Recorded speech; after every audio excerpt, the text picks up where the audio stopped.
We're live. Who all's in here tonight? I saw we had 25 waiting when I looked. Stephen Holtz is in here. Says he has a 69 Road Runner as well. Got quite a crowd. NSB Custom Cars. Good to see you guys. Hoosier Garage says he has pieces of Road Runners, and so does Jay from Rapid Transit. I get that a lot. Most people have pieces of Road Runners. Glad you guys could be here. Lunar, good to see you. Unfinished Project, Dart Sport, which is never the wrong answer.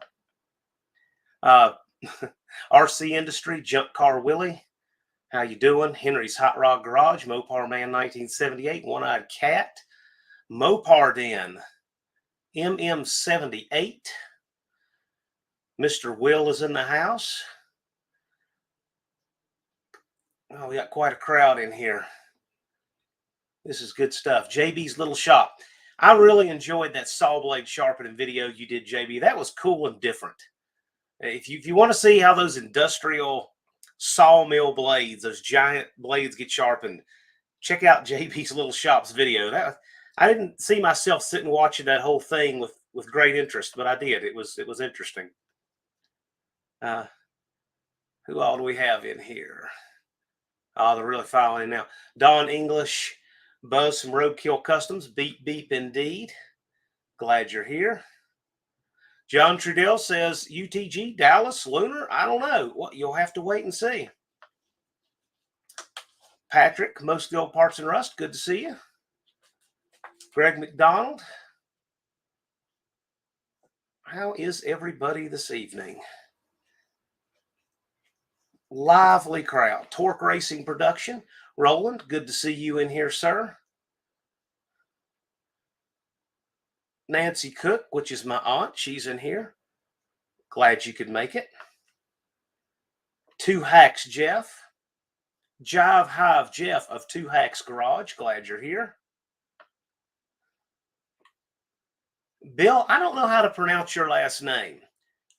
McKiska? Am I close? I think this is cool. My aunt hangs out here, and so we have other people giving my aunt a shout out. That's pretty neat. Mostly Old Parts and Rust is a cool guy. I got a turbocharged Dick Landy Duster. Poor Boys is in the chat. There we go.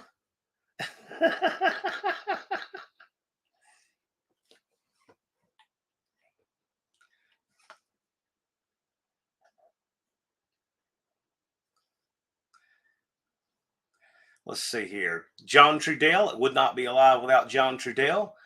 Colleen Tebow. Tall Garage Ken. If you've not seen Ken putting two LS heads together to make one head for a Ford 306. Talk about a guy that is not afraid to go where no one has gone before. That is really cool. Mrs. Dust Devil's here. Thank you for coming in. 25 by 30 garage. Yeah, just hit 100 subs. That's right. He was 99 subs last night. So that's cool. And Creedence Chrysler Revival. There's another guy with a cool channel that's just not quite on the radar yet. He's doing a max effort port job on an LA hedge. You got to check that out. Some really cool stuff. Nelsons are in the house. When they show up, I say the chat just got faster. Yes, it did. Tim Rayburn, good to see you. Glad you could make it. Bigfoots and Mopars. Howdy. Desert Mopars. Andy Wood is here. No chat's complete until Andy comes by and gives it his seal of approval. Wild Rose is here. Peter Kovacs. 113 Cycles. 113 Cycles, you are the leader in the No Name 500 right now, by the way. You don't need but, 45 more subscribers and you're in. You could be the 18th channel to join the ranks. Tall John's Fun Shop. Glad you could make it. Oh, yeah. Quite a crew going on now. All right. Looks like we have quite a crowd here. I'm always going to take the time to greet as many of you as I possibly can because you're the reason we do this. I need to send a reminder.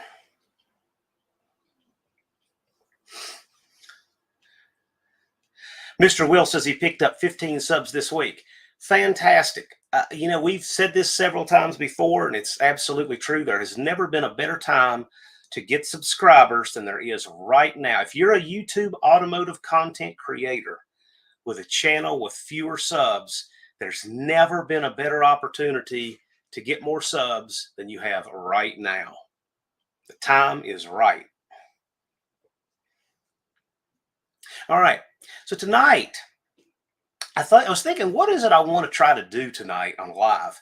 And I must get started in earnest on my 69 Plymouth Road Runner that I pulled out of the weeds here in October. And for those of you who don't remember, and hang on just a minute, we do have some special guests. I'm going to bring them in just a minute. I want to show you guys what I started with, just to bring you all up to speed. So this car, and by the way, that is a really primitive way to share pictures, but this is just how I do it because I'm kind of a caveman sometimes. So I saw this car sitting in my neighborhood. I've seen it. Oh my gosh, I probably looked this car for 15 years trying to find who owned it and everything. And I finally pulled it out of the weeds in October, knowing I wasn't going to be able to start on it till spring. And I thought, the time has come. I really want to drive this car to Carlisle. I'll give you guys a minute to regain your composure after you've fallen on the floor laughing that I want to drive that to Carlisle, this Carlisle 2022. And I needed a support group. So I wanted to have some guests who are Road Runner owners and have had Road Runner challenges. So one of my guests, Poor Boy's Garage. What's going on, John? Howdy, what's happening? See, bona fide 69 Road Runner fan, right? That's right. See in the background, as legit as it. When you have a car like that with like the full-on billboard on the side, that's when you know it's a real race car. It's got that unapologetic look. That's right. So I want to ask you guys how your Road Runners are coming, because you have a Road Runner in your work cut out for me, and I've been watching your videos. I saw your startup. Sounded really good.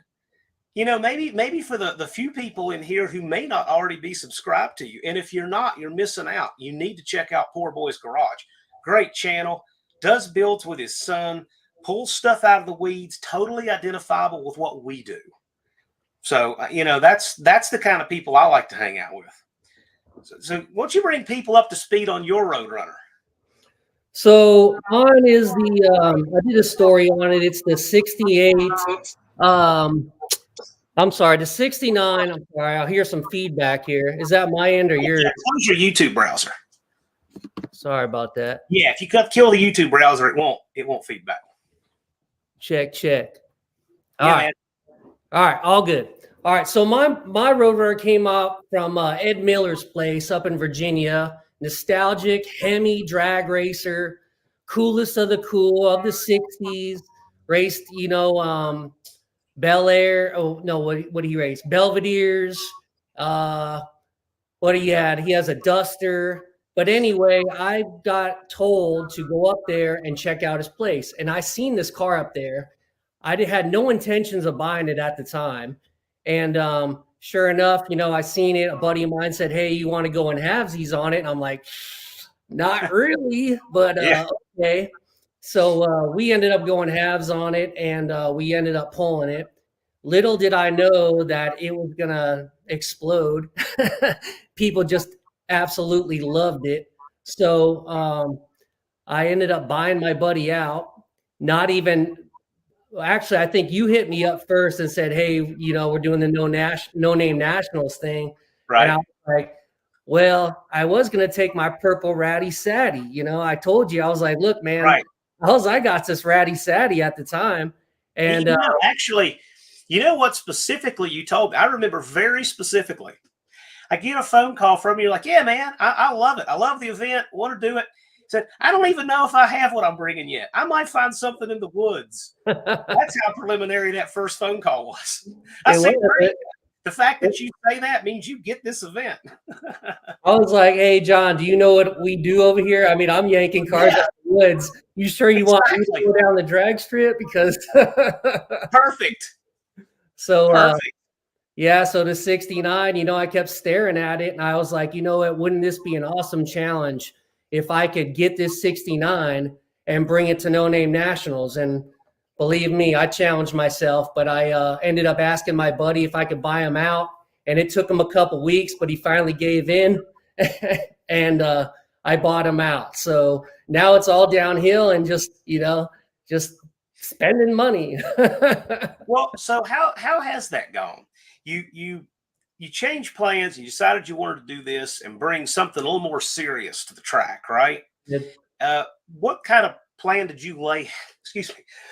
Excuse me. What kind of plan did you lay out?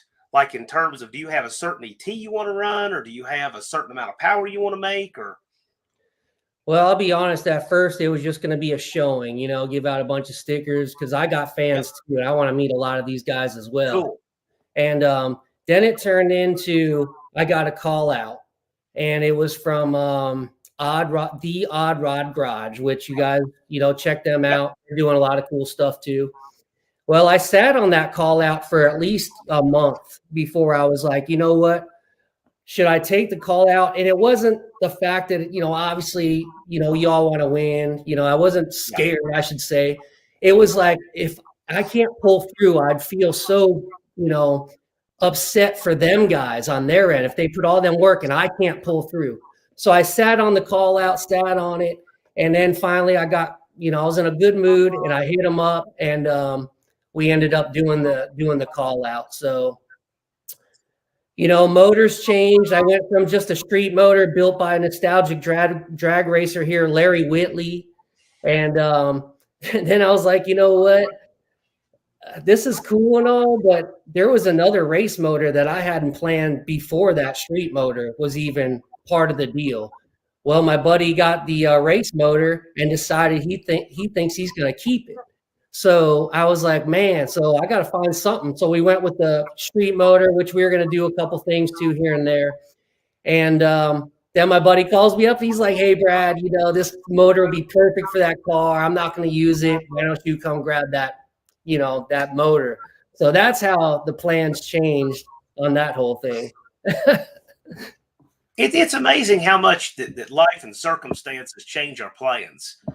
No I, doubt. I'm sure that with 146 days to go, there are guys that ordered parts, say, in February, and just simple parts supply is going to change the direction of their build between now and then.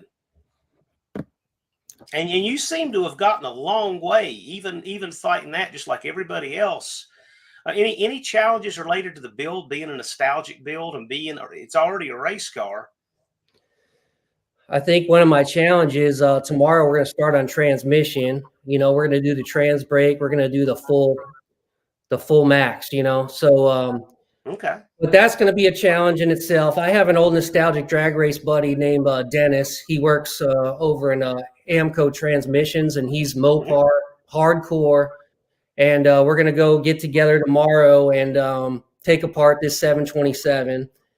And I think the biggest challenge was having a lot of my drag race buddies come over and say, you need to do this, you need to do that, you should try this, you should try that. But every time, it's like, yeah, there's another $300, there's another $1,000.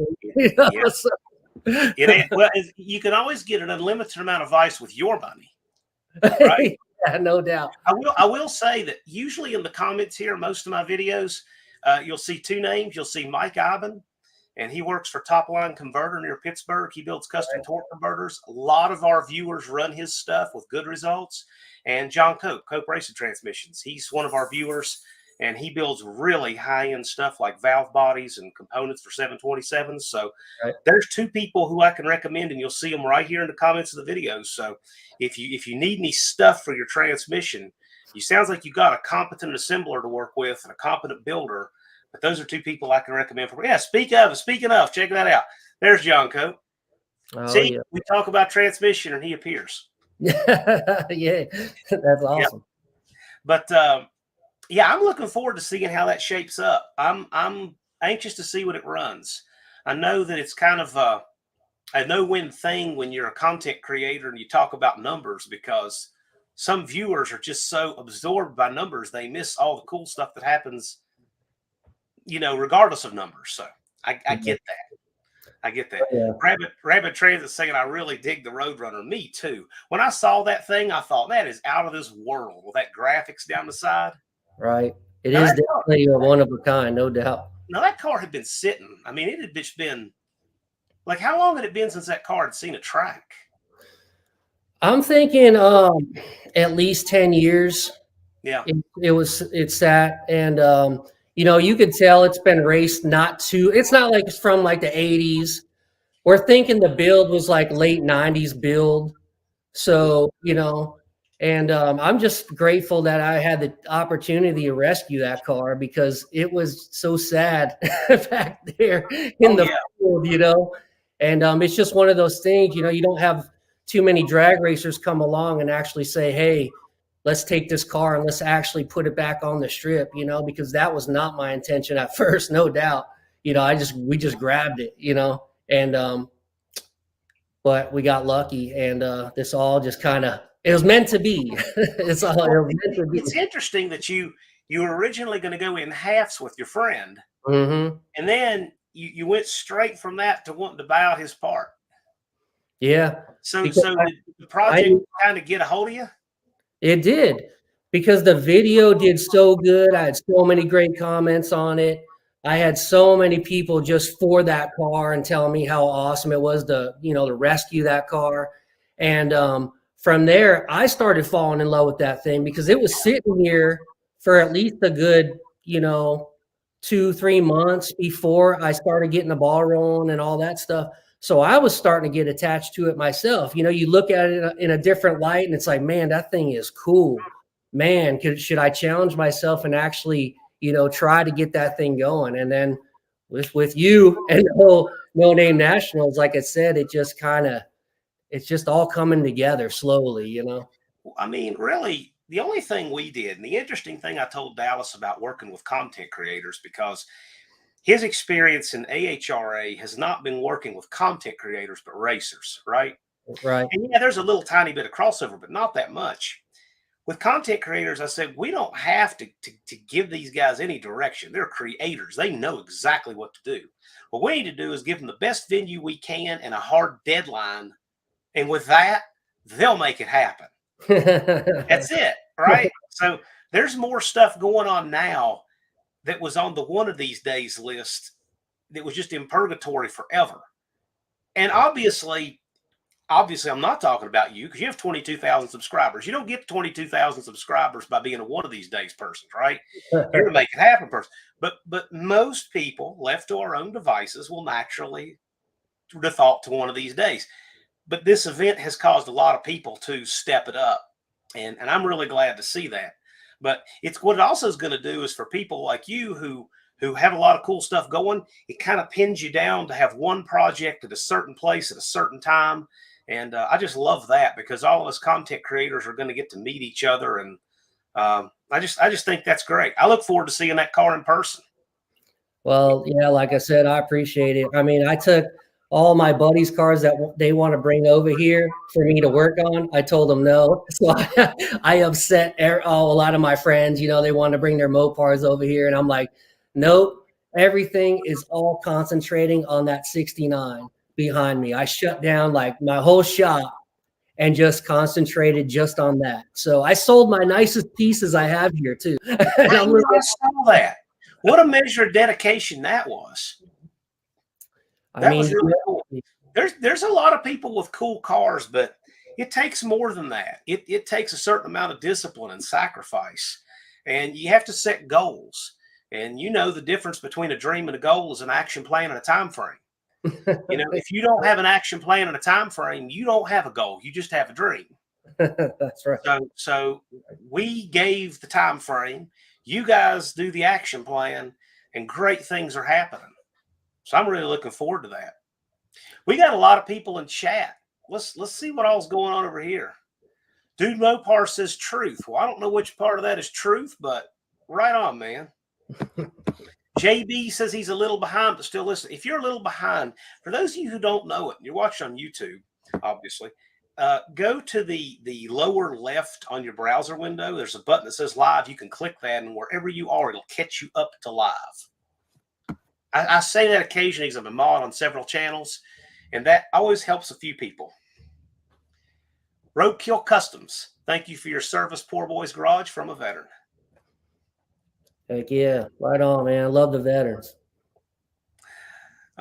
Blake from Bad Tree Productions says, Heathens assemble. Sorry I'm late. Hey, man, the party can't start till Blake gets here. We all know that.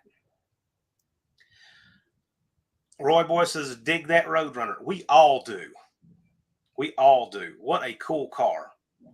And you know, the thing with today is, I was trying to think what kind, for those of you just filing in, I couldn't think what a good topic would be today, but I'm getting ready to dig into my 69 Raider. In fact, I got the keys here, and you can tell by the patina on the keys how long it's been since they've done anything, right? Like these keys haven't started anything in years, right? Every key works. Well, there's also 3 of them, which means something is messed up. The fact that there's 3 keys on here guarantees me something is messed up. That's right. I mean, the trunk key works for the ignition. there's something. There's something. Well, actually, no. There's no trunk cylinder in it. It's got the long screwdriver trunk. So oh, that's good. That opens up every time. Yeah. Who knows? But see, I thought it'd be a fun day to have other folks who own Road Runners on. You know, just if they can stop by as they have time. But you know, the chat is about you guys because I try to say this each live because it means a lot to me. It's you guys who come here to hang out with us is the reason we do this. That's why we do it. Lunar says at least 3 keys. Yeah, at least 3 keys. At least 3. Trunk cylinder's missing. Yeah, that's right. Mr. Will's looking forward to seeing Roadrunner videos. I have 2 up. I have the one where I drug it out of the weeds, and then I have the one where I vacuumed out the trunk. And I was cleaning out the trunk on a live, and I found these roached out sneakers, and there was a box that had hardware in it that was full of ants, right? Yeah. And Jed Scott Speed Shop he said something like, you know, those were cool, right? So I mailed them to him. So here Jed is on a live with about 80 people. He opens up this box and he pulls out the sneakers and the ant colony. That's all part of the treasures, man. I love going to cars and finding all this crazy stuff. I don't think it's been a while since I found anything good though. It is all part of the fun. Don English says his 62 key is aluminum. I knew there were some aluminum keys, but I didn't know what they were too. Maybe they are a certain year. Yeah, that's cool. I haven't come across any aluminum keys with all my pickings that I remember. Don's got some really unique stuff going on. Actually, I'm planning to take this Roadrunner to Carlisle. And so any words of wisdom from you guys. So see, I'm a new Roadrunner owner, right? I'm a newbie. So any words of wisdom, I'll gladly accept from you guys. This is my first B-body, right? So Don English has 3 pit spaces for us at Carlisle for 3 62 Valiants. So my 69 Roadrunner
Uh,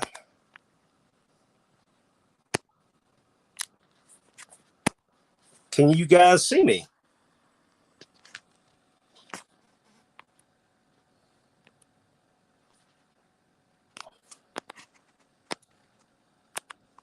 All right. Can you see me? I can now. I Am lost I you. back? You're back. Yeah, I got storms going on here, and I think one of them just knocked me out for a minute. But I am back. I'm glad you stuck around. I didn't know how that would work. I'm telling you what. But I'm back. I was thinking it was my end. I'm like, oh man, No, my phone. no. We're all good. We're all good. But yeah. So my 69 Road Runner identifies as a 62 Valiant. If anybody asks, and we're going to see how that flies with the Carlisle show crowd. All right. We're gonna. Captain Deuce says I must have been drinking antifreeze to get unfrozen. No, not really. All I did is I went to my phone for a backup real quick. We had storms here. I actually posted before that happened. I wonder if I'll get knocked out, and sure enough, I did. Stuff happens. But it happens to me. It happens to me more than most between janky equipment and stuff like that. I've been asked to go to Carlisle a few times and still have not done it to this day. Hey, you'd be welcome to hang with us. We got a really good pit spot. We're right inside the gate, like probably not 100 feet from the gate. So you can escape if you need to, but you can also head right into the swap. It's on the swap side. It's a good place. I've only been to Carlisle twice before. 2020 was the first year I went, and it was great. I'd never been before. The swap, you can spend all day walking the swap. How are the deals? Are like the prices? Is it manageable? Is it pretty high? Yeah. Is it low? No, not bad. Not bad. There are some people there that just seem to think their stuff is made of gold. There's always those people, and they want to bring the same stuff every year and take the same stuff back. And they're there to show their parts with the price that they would let it go for if somebody were crazy enough to offer it. Those kind of people, right? Yeah, of course. But most of the people there are just selling regular stuff for normal prices, and I've actually gotten a lot of pretty good deals there. So yeah. I don't think they're bad at all. Now, is it mostly is there a lot of cars for sale, or is it pretty much a lot of parts, or is it 50-50? Handful of cars for sale, mostly parts. The handful of cars though seem like they're really high. There was a guy that had a Duster there that allegedly had something like I can't remember exactly. And Don may remember, and Mopar Den, who's usually in the chat, he'll remember. It had something on the order of 7,000 original miles. Oh, okay. But it was sitting outside, windows down, under a tree, 7,000 miles. Okay. Yeah. And I was looking at it, and I couldn't decide if it was real or not. I couldn't decide if it was legitimate or not. I looked at it and I thought, well, you can replace the brake pedal pad or the gas pedal pad. There's lots of things you can do to kind of fudge that. And some of the stuff was so rough, I just couldn't decide. I left walking away undecided. One guy was there, insisted it had to be. We don't know what the story was, but it was interesting. They wanted a lot of money for it. It was really complete. I'll give you that. But isn't that funny? It's always the go-to. You go right for the brake pedal to see how much wear and tear is on it, right? Of course. It's funny. We do that, and yet it's the easiest thing to fake. Yeah. The only thing a person has to do is get a gently used one. You can stick that on anything, right? I know, and these cars have been around since the 60s and before that, 70s. Who would think that somebody would actually change the brake pedal? There's no way. That's original. Well, it's funny. I have two go-tos that I do. And I just do. I don't even think about it. I look at the brake pedal, and then I pick up the driver's door to see how much wears in the hinge. Yeah. It's like the two things that it will tell you. Yeah, that's right. I know. We have a 70.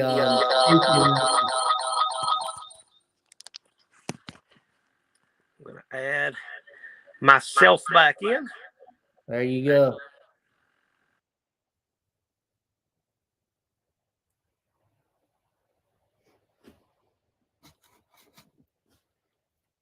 No volume, John.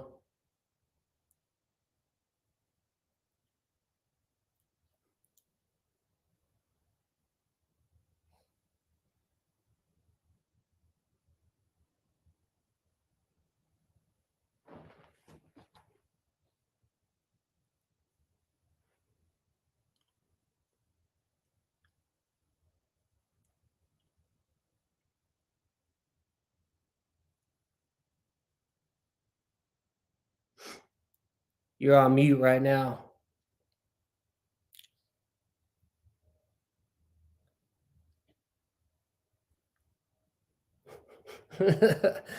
Bad tree, that's funny. I'm gonna have to take over John's live for him.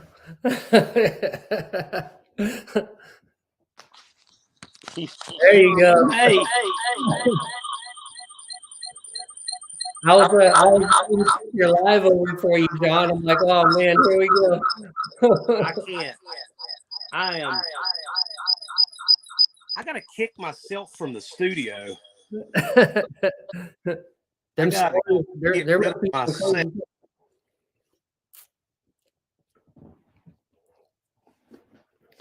Can you guys hear me in the chat still, or Add myself to the.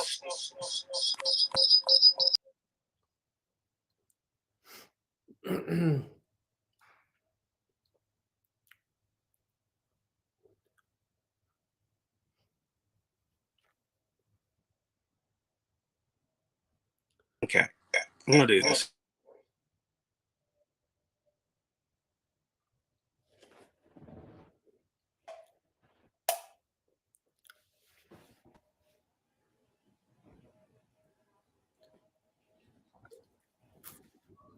I can't hear a word you're saying.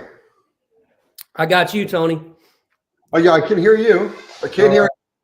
I have two Johns. I got. Yeah, I see that. I was afraid that was going. That's one of the signs of the apocalypse, I believe. Actually. Oh, there we go. Now we have.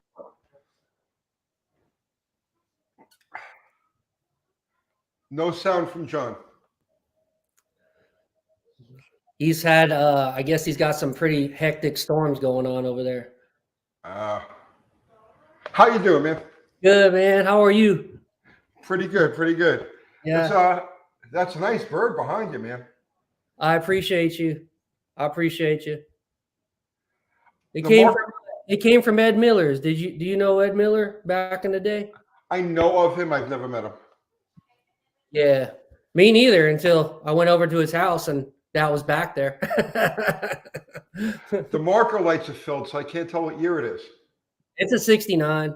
It is? Yeah. Yeah, we went underneath. They filled them up, and it wasn't me. It was way before I got the car. But I went to the trunk rail and grabbed the numbers off of it because I was curious myself. Because there's no dash. There's a straight drag car. There now. we go. Okay. There Hey, it is. John. Howdy. I had the storm knock my internet out, and I decided I'll go to backup on my phone, and it really threw StreamYard for a loop. So sorry, I didn't know how to recover from that. The easiest way to tell the difference, like if you don't have any numbers, anything like that on a 68 or 69, the quarter panels are different where the taillight bezel bolts in. It's a different angle. So you can't put a 68 taillight bezel on a 69 quarter and vice versa. This one ended up being a 69 because it's got the rectangle, the lights in it, the marker lights. Yeah. But it's a G code. G code. Oh, so it's a satellite. Motor, no, 3D3. G in 69 is 383? Yeah. I was thinking it was the H. Yeah, there was H. G. No, E. What are the first two digits on the VIN? There's no dash in it. So I went over to the trunk lip. Right. And it was sequence number, 9 was before it, and G. Okay, it's a 69 satellite or a Belvin. Could be. Does it have a hard? I can't tell. Is it a hard top or a post? It's a hard top car. Okay, so if it's a hard top, it's the 9 is the year, the G is the engine, so that would be a 318. And if it's a hard top, no post, right? Then it's a satellite. And if it's a post, it's a Belvedere. Oh, you know what? This thing here too. I also noticed that the numbers were completely gone in the dash. So I'm running like one of those, the homemade dashes in it. Right. Yeah. So, it's just one of them cars. It was like, hey man, it was a drag car. It is what it is now, and there's no turning back, No, it's a cool piece. I mean, how long ago was it done? We're thinking it was done in the 90s. Okay. Yeah. So There's see a little bit more of the car. Yeah, that's nice. What motor is it now? 440. We're racing a 440 in it with the tomorrow I'm doing the trans. And we're gonna keep it nostalgic, 727. We got a 9 1/4. I'm sorry, we got a Ford 9-inch in the back. So that was already the way it was when I grabbed it. So Right. Well, that's how you can tell it's a later build. yeah, right. And it's tubbed. It is. It looks like it's a full tub. It was like a 1432 under the back of that. It was. We did the rotation. I didn't pull the third member out or anything like that. And what we did was, counted the tire rotations or whatever. I think it's got about a 486 spool in it. No, I didn't mean the gear. I meant the tire size. It looks like it's like about a 1432. Yeah, right around in there. I have to look, man. To be honest, I don't know off the top of my head. So, John, how you make out with your Road Runner, man? Well, that's the thing. I figured I kind of needed a Road Runner support group because I'm a first-time B-body owner, right? Okay. And I just haven't, owned a B-body. So I have these keys, which they've never started anything before. Okay. You can tell from the patina on them that they haven't done anything in 20-some years, right? Wait, let me see those again. Yeah, I mean, these keys. And also, there's 3 of them. There's 3 keys. That's a trunk key, yeah. Right, there's 3 keys. Here's an ignition key. They all have the different head on them. Oh, okay. The middle one is a 68. Yeah. Yeah. So it's probably not from that car, or they changed the door. They might have put a 68 door on the car, and that would match up to the door lock. Well, it does have 2 69 doors. Those doors are 69s. I can tell by where the lock location is. All right. And it doesn't have a trunk lock. All right. So the other key may just be random and got stuck on the ring. Yeah, that happens too. What's the story of that car, John? Where did you grab it? I didn't see your video. Okay. Probably about 2 blocks from where I live, there's this big lot in the subdivision that kind of butts up to a house, right? I couldn't tell which house it went with, and it was just covered over in brush. All you could see of the car when you drove by, if you knew what you were looking for, you could see a little bit of the stainless trim that goes over the windows. Right. That's it. And you could see the outline of the radiator support. Okay. Well, that's all I needed to see to know it was a 68, 9, or 70 B body. I knew that, but that's all I knew. I didn't know what it was. I didn't know what kind of B body it was, but I knew it was some kind of B body in there. No idea what kind of condition it was in. One day I walk up there and the brush had just completely reclaimed this thing. Like the brush was, you couldn't get within 6 feet of the car for the brush, right? Somebody had just been mowing around it and the brush was 10 feet high. And I finally tracked the owner down, and it took me years to get a return call out of this guy. I mean, probably 2-3 years after I finally found him. And he told me that, you know, the grass cutter had been trying to get it and other people had been trying to get it and all this tire kicking bunch of nonsense. And I finally worked something out with him. It took a lot of persistence, but it was one of those deals where he always thought he was going to do something with it. And you knew from looking at everything that it was never going to happen. Right. And, anyway, yeah, I pulled it out of there. When I did, all of the stuff growing up through the hood just kind of folded underneath the car. And you know, I was a pig in a poke. Like, I didn't worry about if it even had frame rails or anything. I mean, the quarters have got a lot of mud in them, and it can tell it's been painted before, and it's pretty rough. But there's enough of it there. I knew it was worth what he was asking. So it worked out okay, right? And I got a bunch of parts. Like, we did a clean out live of the trunk. You know, we did a live here on YouTube on the trunk and all kinds of stuff, all kinds of parts.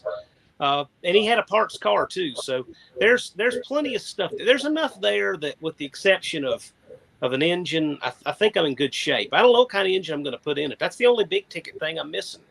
I actually have most of the sheet metal, and I had a left front fender for a Road Runner before I ever had the car, and it was green. I don't know what possessed somebody to do this, but the fender's rock solid, and somebody decided to cut a patch of sheet metal out of it about 3 inches by 3 inches right in the middle of the fender. I have no idea why somebody did that.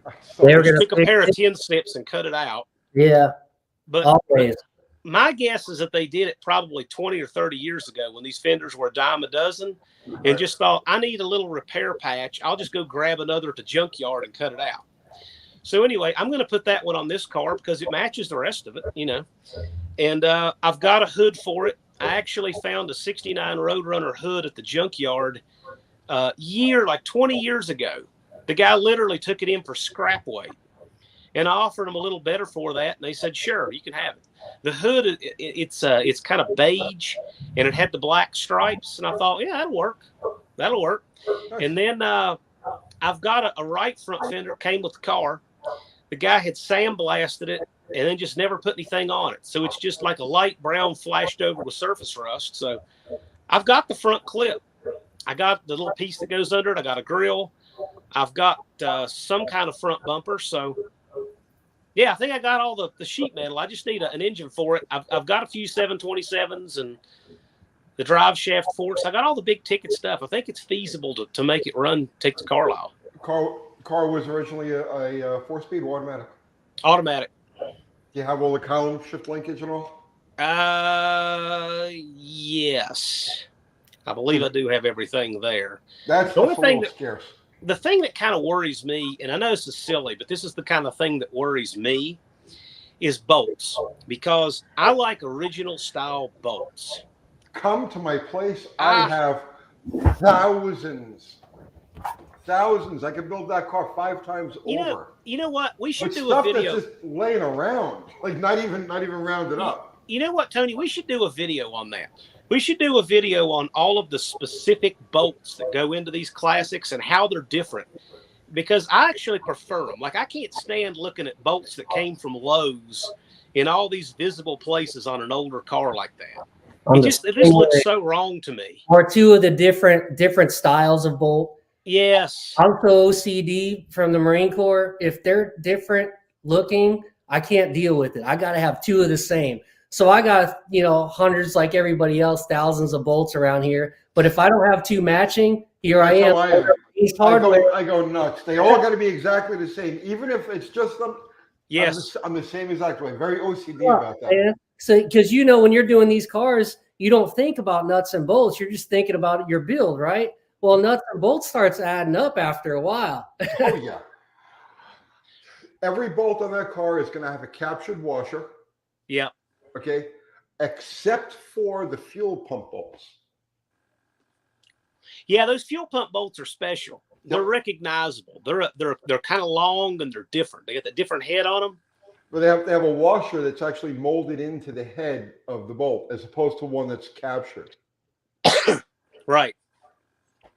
Yeah, that's that's actually, believe it or not, the thing that worries me the most about this build is not having enough of the correct bolts. That's the kind of stuff that worries me. Just come by my place, man. I'll hook you up. Yeah, panels that don't match, I couldn't care less about, right? Like I can run 6 different panels, but I want them to be original panels, right? I would rather run an original fender that half of it is missing from rust than run a Chinese fender that's new. Yeah. Right. I got certain things that I do and I like. But that'd be a good video, a faster video. I can't stand 10 different colors in my, I don't know. That's just the way I am. I don't know how you guys are, but if I have like 10 different colored, well, red seat and a black back seat and a brown door panel and a black little armrest, I'm like, ah. I have a 67 GT with a red hood. Oh, I'm sorry. It's a red car with a blue hood. And it drove me crazy for the longest time. Then I said to myself, wait a minute. If I prime this thing or you know, because the body's way too far gone to just like, you know, paint it. It needs to be gone through. And I was like, if I make this thing one color, it's going to start me down this slippery slope where I'm going to start like fixing this and make it. So I says, it's the first time in my life I had a different colored body panel on the car. And I'm like, okay, it's going to stay there because that's my reminder that, you know, don't touch this car. Just leave it alone and drive it. It'll domino effect on you before you know it. All your interior's got to be the same color, and here you are trying to find brown door panels or whatever, you know, whatever. Right, and that's right. The car's got a blue hood, and it'll stay blue. You know, I have a 68 Dart with a white hood, and the car is blue. And I thought, Tony, it'd almost be taking a lateral to go to a red car with a white hood. So you need a blue hood. Well, no, I have another hood for it that I think is blue. It's just it came with it. It's inside it. Well, just bring your white one next time you come and swap them out. Well, I don't care. Here's the thing. That car is what that 341 DeSoto engine's going in. Okay. And I think today, hopefully he's in the chat. Blake from Bad Tree Productions. Hopefully he's in the chat. He got me a piece that I need for that DeSoto today. So I'm hoping that works out. So what motor? What motor are you putting in the thing? The DeSoto. No. Oh, in the Roach. Okay. Road Runner.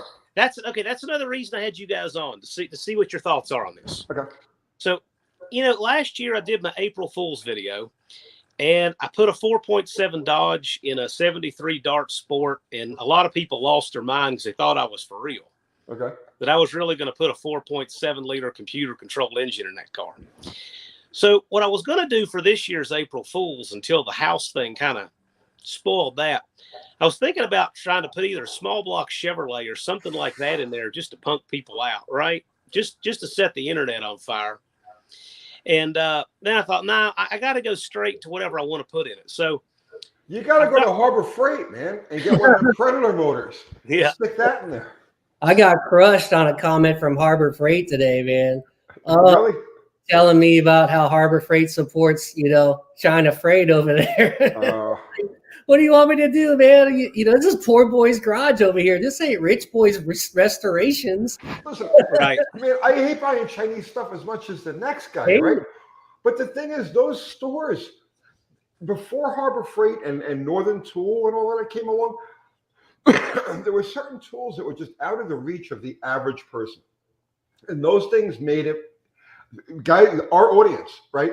You know, the people who watch these videos, who, you know, it gave them the opportunity to get all these tools. Like, you know, it used to be you needed a good die grinder. You're going to pay $250 for one.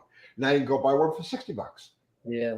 You know, and it just adds up, and it made those stores made it possible for guys to stock up on stuff that normally wouldn't be available to them.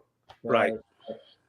Yeah. I mean, if I buy something expensive at Harbor Freight, like, let me give you an example, my winch. All right. So that's a 12,000 pound winch, and that thing will rip a car in half. Right. And I use and abuse that thing, pulling cars out of the woods. But all I do is buy the warranty. Right. If you mess up the winch, for example, you just take it back, and they're like, go grab one off the shelf. I mean, and don't even argue. I hardly even look at a receipt. You're in the computer. I mean, how much more could you want right there, you know? No, so, I know all about it. I know all about it. I'm on good terms with the ones over here. Mm-hmm. And, you know, you wear out an angle grinder or whatever, and you just run it over there. You don't need the warranty. It took a shit. Okay, grab one. And then it's it, you know? Yeah, right. And some of the stuff that they carry, the Bauer brand stuff is really good. I mean, it's durable. It's not, the Chicago Electric is a little so-so, but the Bauer stuff is really, really good. I tried out that Earthquake Impact. Yeah. And don't get me wrong, you're going to get some biceps messing around with that thing because that thing's got some weight to it. But I'll tell you what, there's nothing easier than being out in the woods and have to change a tire when you ain't got to run an extension cord to a generator. So I invested in that, and that thing's been money. I'm no complaints. But it's stuff like that, like impact guns and whatnot. The average person, like over the last 10, 15, 20 years, the average home guy has a much bigger assortment. I mean, see, you guys are much younger than me, but like if you remember the 70s, like the middle 70s, to have a floor jack was a big deal. Nobody had a floor jack. Impact guns were a big deal. Nobody had an impact gun. So it wasn't until the cheap Chinese stuff started coming in and places like Harbor Freight and Northern Tool that the average person, well, you guys have come up with where that's the norm. You know what I mean? Where people have this stuff, but it wasn't that way until those guys. So like I said, I hate buying Chinese just for the fact that I'm not supporting my fellow countrymen here. But at the same time, it's enabled a lot of guys to do a lot of things they could never do before. Oh yeah. I remember when I was a little kid that a floor jack was something most people had, but an impact gun was still pretty exotic. That was kind of a commercial shop thing. Yeah. And now it's pretty common. I can remember like 15, 16, we were still doing everything with bumper jacks. Right. And scissor jacks. Oh, yeah. We were screwing on our cars. A floor jack was something that only a shop had. Right. Right. That was that. I'll tell you what, those bumper jacks were dangerous. Yeah, they were. Oh my gosh. I have the reflexes of a puma because of getting out of there. You know what I mean? I had enough of them collapse on me. I was watching Jason over at Country Boy Gas Garage, and he has that bus. I don't know if you follow him. So he pulled an old bus out of the woods, a little shorty bus. And one of his videos, he's using the bumper jack to change something. And that thing, like, he knew it was coming, so he stayed away, and it just fell over, man. I was just like, oh my God. That's no joke, man. Those things are danger, Will Robinson, What was that? Feedback. We're good. You good? That's why I got to wear the headphones here because the feedback is crazy if I use regular speakers. So the motor, man. Okay, so I found that 318 in a building, the 318. It was in an abandoned building. A friend of mine buys the building at auction for $7,000. He tears down half the building, finds this 318. Well, he knew it was a Chrysler engine, so he called me. I said, okay, I'll check it out. And I see a 318. Now, it's been sitting with no carburetor, and the building had a roof on it, and the odds are if it turns, it'll run. I don't know. I thought about that. That might be fun. You can, man. It's a Road Runner. I know, but a 318 will fit it, right? Yeah, but it would be spiritually like wrong. You know what I'm saying? It's like you can't do that. You can't do that. I mean, it's possible, man. It's got to be a minimum of a 383. Well, I don't mind making people mad.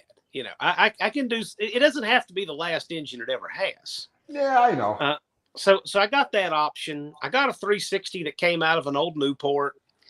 What'd you say, a 360? Yeah, that's another thing. I bet you a 360. Tony will probably think that's sacrilegious because 360 wasn't around then. Yeah, 60. Okay. Yeah. Small block didn't end up on a Road Runner until 71. Right. It was the 340 cars, which was actually a step-up option. A lot of people don't realize that. Yeah, the 383 was standard, and then if you paid extra for a 340, and then the 318 wasn't in there until 73. Okay, I'll tell you what I hate personally rally wheels on a car before 1970 because rally wheels came out for the 70 model year, right? Yeah. Right. So there's something about putting a 360 in a car that was before 71. It's just certain No, I can't let you do that. Oh, man. No. I'll tell you what. You see that 361 that we're using as a mock-up on Sledgehammer? Yeah. Okay, so why don't you take that, stick it in the car, and then build a 383, and then when you're done doing that, give me the motor back. Well, we'll work something out. So I've got some options. We'll figure something out because there's a lot of fun. Whatever it has first certainly doesn't have to be what it has last. I don't mind offending a purist, and we'll do something. I think it'd be a lot of fun. Man, I don't know. I when I pop a hood and I'm a Mopar. I love Mopar. But when I see that 318, I'm just like, that's cool, because the 318 is a great motor. Don't get me wrong. You could beat the crap out of them. And then great. I've done videos where I just beat the crap out of them for days and they just take it. They just no problem. And then when I pop the hood and I see a 360, I'm like, not bad. But when you pop the hood and see a big block or a 340, that's when you start like, yeah, man, that's what's up right there. At the risk of giving Tony a stroke, Dallas had suggested maybe we put a Buick engine in it. Oh, Jesus. we thought about it. A 455 would fit better than you think. Yeah, I know it would. No, you can't do that. I mean, just as an experiment, but I know it is kind of sacrilegious. My buddy comes over here and he's got blower cars, right? Chevy blower, 454 blower Camaros. He'll bring them over here all the time. And I don't know. I had a couple rollers. It might even been this one too. He said, Brad, we could build a 454 blower motor and stick it in there. And I said, bro, you're going to have to leave. Yeah, fine. But see, I will get crushed on every angle if you stick a Chevy or anything other than what, a Mopar in a Mopar. That's rough. Yeah, Bad Tree says put a 2JZ in it. I don't even know what all that is, but no. They're good motors, man. They're good motors. So truthfully, truthfully, what deserves to be in a Roadrunner, what should be in a Roadrunner is a big block Chrysler. And I have certain standards like that, just the way that just like Tony, I know that you don't believe in taking those rings that are cast into a slant six head off because it kind of loses some identity, Well, I'm that way with a lot of things too, including the Roadrunner. However, the reaction that I got from Brad about that idea of a small block is exactly the only reason I'd want to do it, because I want to take this thing to Carlisle, and it would just be great for some guy that has the white New Balance, and the hat with his car on it. For that guy to have some kind of like stroke or some kind of allergic reaction right there on the show field. Me, I'm the one who would have the stroke. Well, you would have a stroke just knowing I did it, but you'd have to go to Carlisle to see it. So I think I'd be safe. Are you going to do a Carlisle 2.0? Oh, me? Yeah. No, once was enough. You've had your fill of Carlisle for about the next 20 years, right? 50. That's 50 years. I'm good. I have no plans to leave my shop for the rest of the year. Okay, so according to you two guys, and this seriously, this except for the no-name nationals. Yeah. Okay, but that's right. You're going to come out of your cave just for that event. We really appreciate that. That's going to be a lot of fun. Everybody, so it's hard to even find people in the chat who are not going to that. And I remember, a year ago, this show we do every Friday. I used to have to think about and try to find the right guests. And now it's just, there are so many people going to this event. We just don't even have to look. There's just so much excitement and so much going on. But the reason I wanted to ask you guys is because I really value your opinions. And, if you guys were like, man, come on, do the small block, give somebody a stroke, I'd be like, sure, I think I'll do it. But you guys seem to think that it's a lot of sacrilege to put that in there. So Maybe I'll do something like a big block, a 361, 383, or even a 440. Who knows? I told you I have a running motor, right? It's sitting in Actually, it's coming out of Sledgehammer tomorrow because Al's going to finish plumbing stuff. So I didn't even know that was together. I thought that was like a mock-up block that was in there. No, that's an engine that I lent to a friend of mine 15 years ago. right? He put it in his race car. He ran it a couple of times, and he left it sitting with water in it, and it cracked the bottom of the block. Right. So I'm going to do a video on pinning that crack. But it's a Oh, complete, that's the one that was in that in that Daytona, right? Right. Okay. So that's what I'm saying. It's like just I don't have an intake manifold for it. Bolt an intake manifold on it and stick it in the car and bring it to Carlisle. And then when you finish, when you build your own big block, just give it back. That's wild. Yeah, you know what? We'll be in touch. That's interesting. I got some different directions it could go, but I don't mind, making people crazy. But if you guys think that's pure sacrilege, maybe I'll just avoid that. Just put a slant in it. It'd be good. Right, a slant. So somebody did suggest, he said, why don't you talk with Tony about putting the 170 slant from a Miata in it? There you go. And 3 on just as a temp, because it's just a temporary thing anyway to get some people to lose their minds. But that's not a bad idea either. But I've never seen a slant in a Road Runner. Roadrunner's never. Okay, 1968. Your only engine options was the 3D3 4-barrel and the 426 Hemi. Okay, 69 they added the 446 pack, the A12 cars, and then 70 was the same thing: 3D3, 446 pack, or 426 Hemi. Those were the only engine choices in those years. Now you could get a Charger with a 225 slant 6. Yes, yeah, but you couldn't even order a Road Runner with it. The Charger was not a performance car.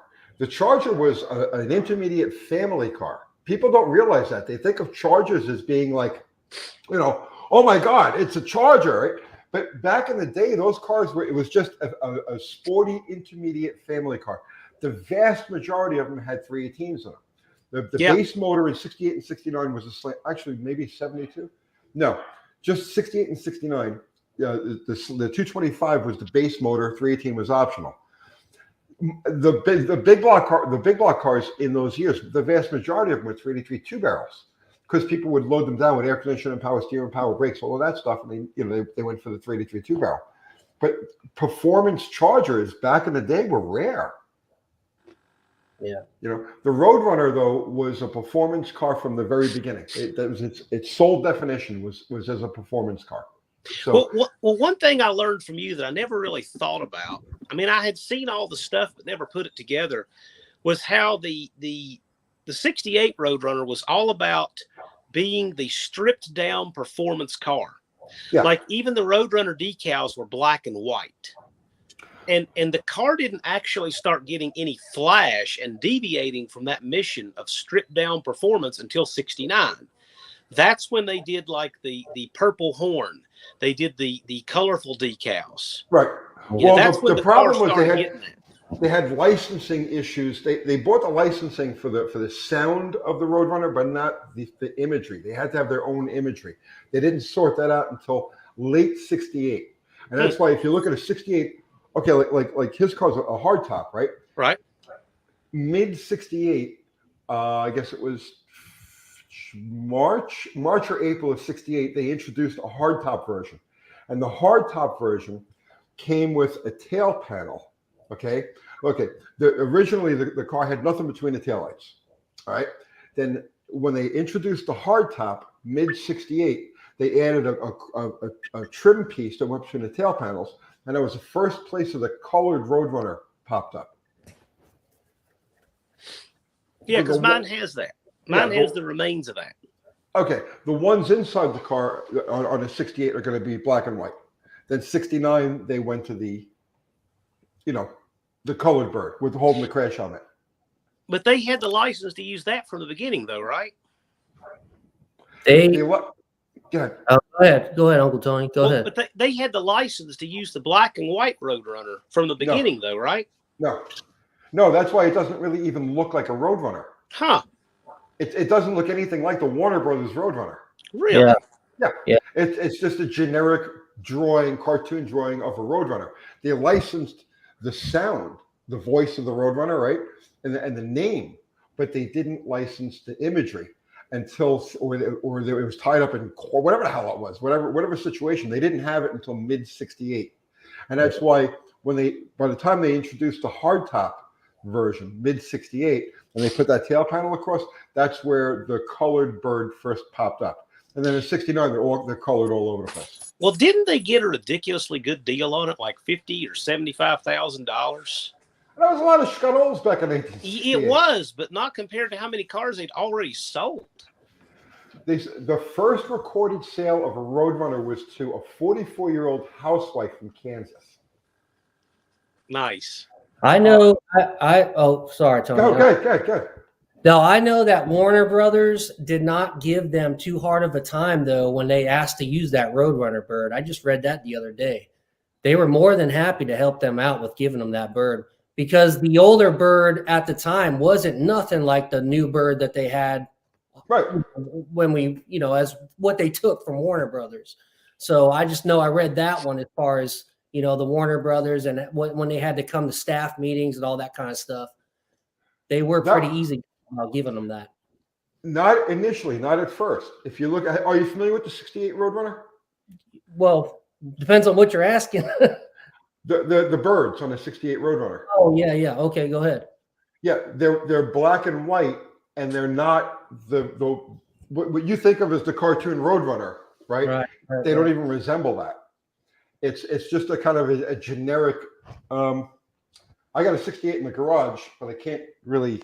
Is that the before Warner Brothers let them use the bird, the good bird, the good bird and the bad bird? You know what I'm saying? Right. There was I guess as they licensed the name, the sound, and all of that, but they didn't get the imagery all squared away until after production had started. So they came up with their own illustration of the Roadrunner, and that's the one that's on the 68. It's on the doors and it's on the dashboard, and it's I guess it doesn't even resemble the Warner Brothers Roadrunner that pops up and that you start seeing in 1969. 69, yeah. Right. The first place that Warner Brothers Roadrunner pops up is mid 68 when they introduced the hardtop, and they had that decor, that trim piece that went across between the taillights. Originally, the first incarnation of the Roadrunner was like, there was nothing, right? There was bench seat. There was no special steering wheel or anything like that. It came on like the base Belvedere steering wheel. Those black and white birds. The horn, it's the same horn as I had in the later ones, but it's black instead of being purple where it says voice of the Roadrunner. So the Roadrunner came from an article in late 1966, Car and Driver magazine. It was Brock Yates did a story on how what Detroit needed was to come up with a bare bones street racer car. So it would just have just a basic taxi cab interior, lightest possible thing, no frills, no ornamentation. Originally, Brock Yates' version of it, it didn't even have a special, there's no name or anything like that. It would just be, big block under the hood, big block, 4-speed, but an absolute bare stripper car sold for street racers. So, and Dodge originally used the Roadrunner name in an advertising campaign for the 1967 RT. So there was a little bit of infighting between those people, not the PR people, the advertising people. But originally, the Roadrunner name or the Roadrunner phrase was applied to the 1967 RT. So then, in the meantime, Chrysler product planners took the basic Brock Yates idea and credited Brock Yates for it too.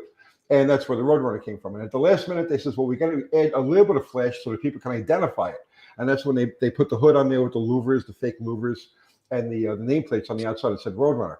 But other than that, the car was originally supposed to be like no external appearance that you could tell any different than, let's say, just a base, 6-cylinder Belvedere. So that was the original Roadrunner. And it took off like crazy. They were expecting to sell like 12 or 15,000 of them the first year, and they sold 44,000. Yeah, I just read that. Yeah.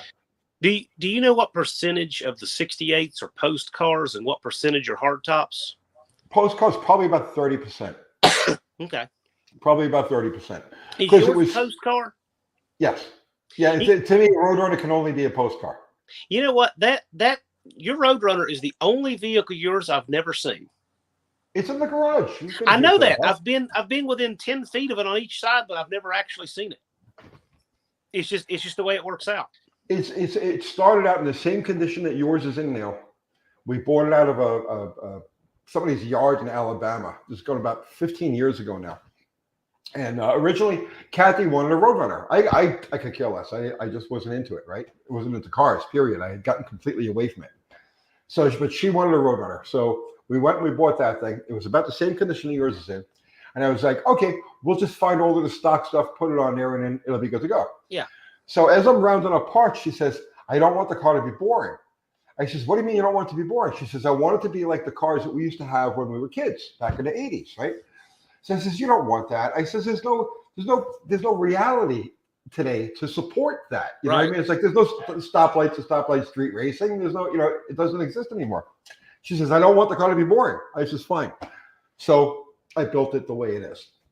And we decided to go with a total 1970s, late 1970s, motif on the car.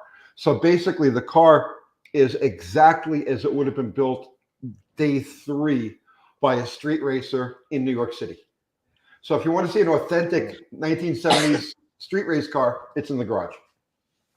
But see, what I like about that is when you're looking at a car like that, there's nothing to take your mind out of it. Like I bet you like I said, it's the only one of your cars I've never seen. I bet you won't see an LED, a CAD plate of bolts, none of that kind of stuff anywhere. There is not a nut or bolt on that car post 1979. Anything that's on there came from that era. Right. You can literally transport it. You could take that car, lift it up, drop it off on Fountain Avenue in 1980, let's just say, and nobody would even notice it. It would just completely blend in with everything else there. Love it. Now, let me ask you, what size of tire do you have on there? H70. Right. H78 15s. So it's not a P-metric tire equivalent. No. So you can look at the tires and you H70 don't see a modern replacement. You see the correct size. Right. It's got Volkswagen tires on the front, 15 by perfect. What the hell are they? 15 by whatever they are. The Volkswagen tires. The Volkswagen skinnies. Yes. On the 15-inch Chrysler rim, which is a little wide, so the tires got a little bit of a weirdness to it, but that's how we did it back in the day. Very nice. And it's got the H70 15s in the rear. It's got a 410 gear, 8 3/4 rear. Everything under the car is painted white. It's got purple hornies on it. Just header mufflers. No. They're cherry bombs on it now. The purple hornies I had were a little, So, it's got a 400 in it now. It's got the it's a full roller.